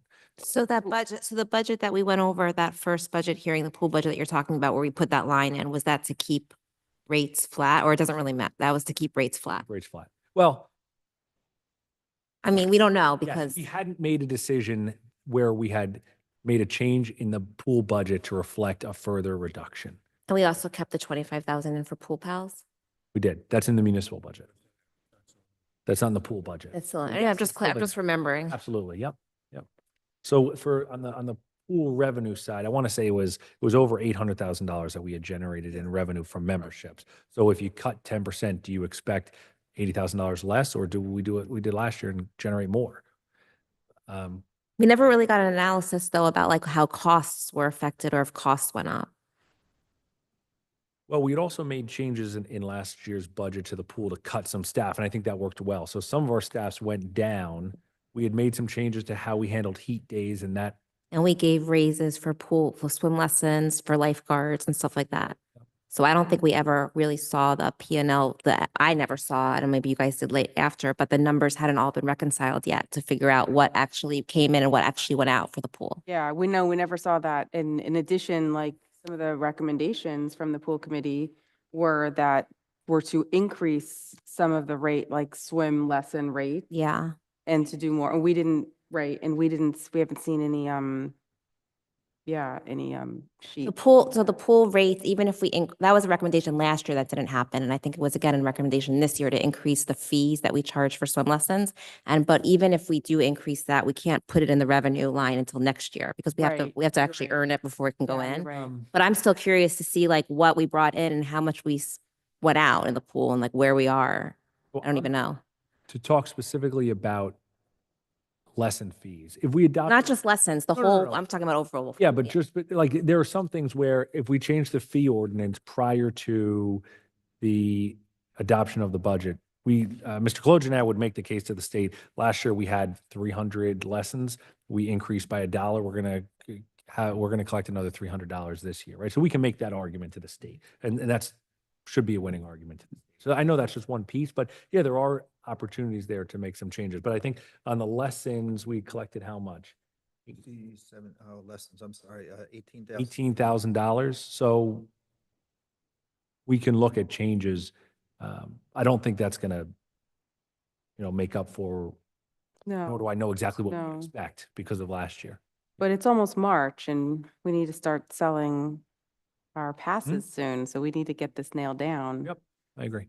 So I hear a request from our CFO, please, to do what went in and what went out with regard to the pool in 2024. We have that. We have the updated. I know you have it, but budget they don't sheets. have Yeah, it. absolutely. Yeah. We can circulate that. And we have a subcommittee meeting on Monday where we can further discuss that if you'd like.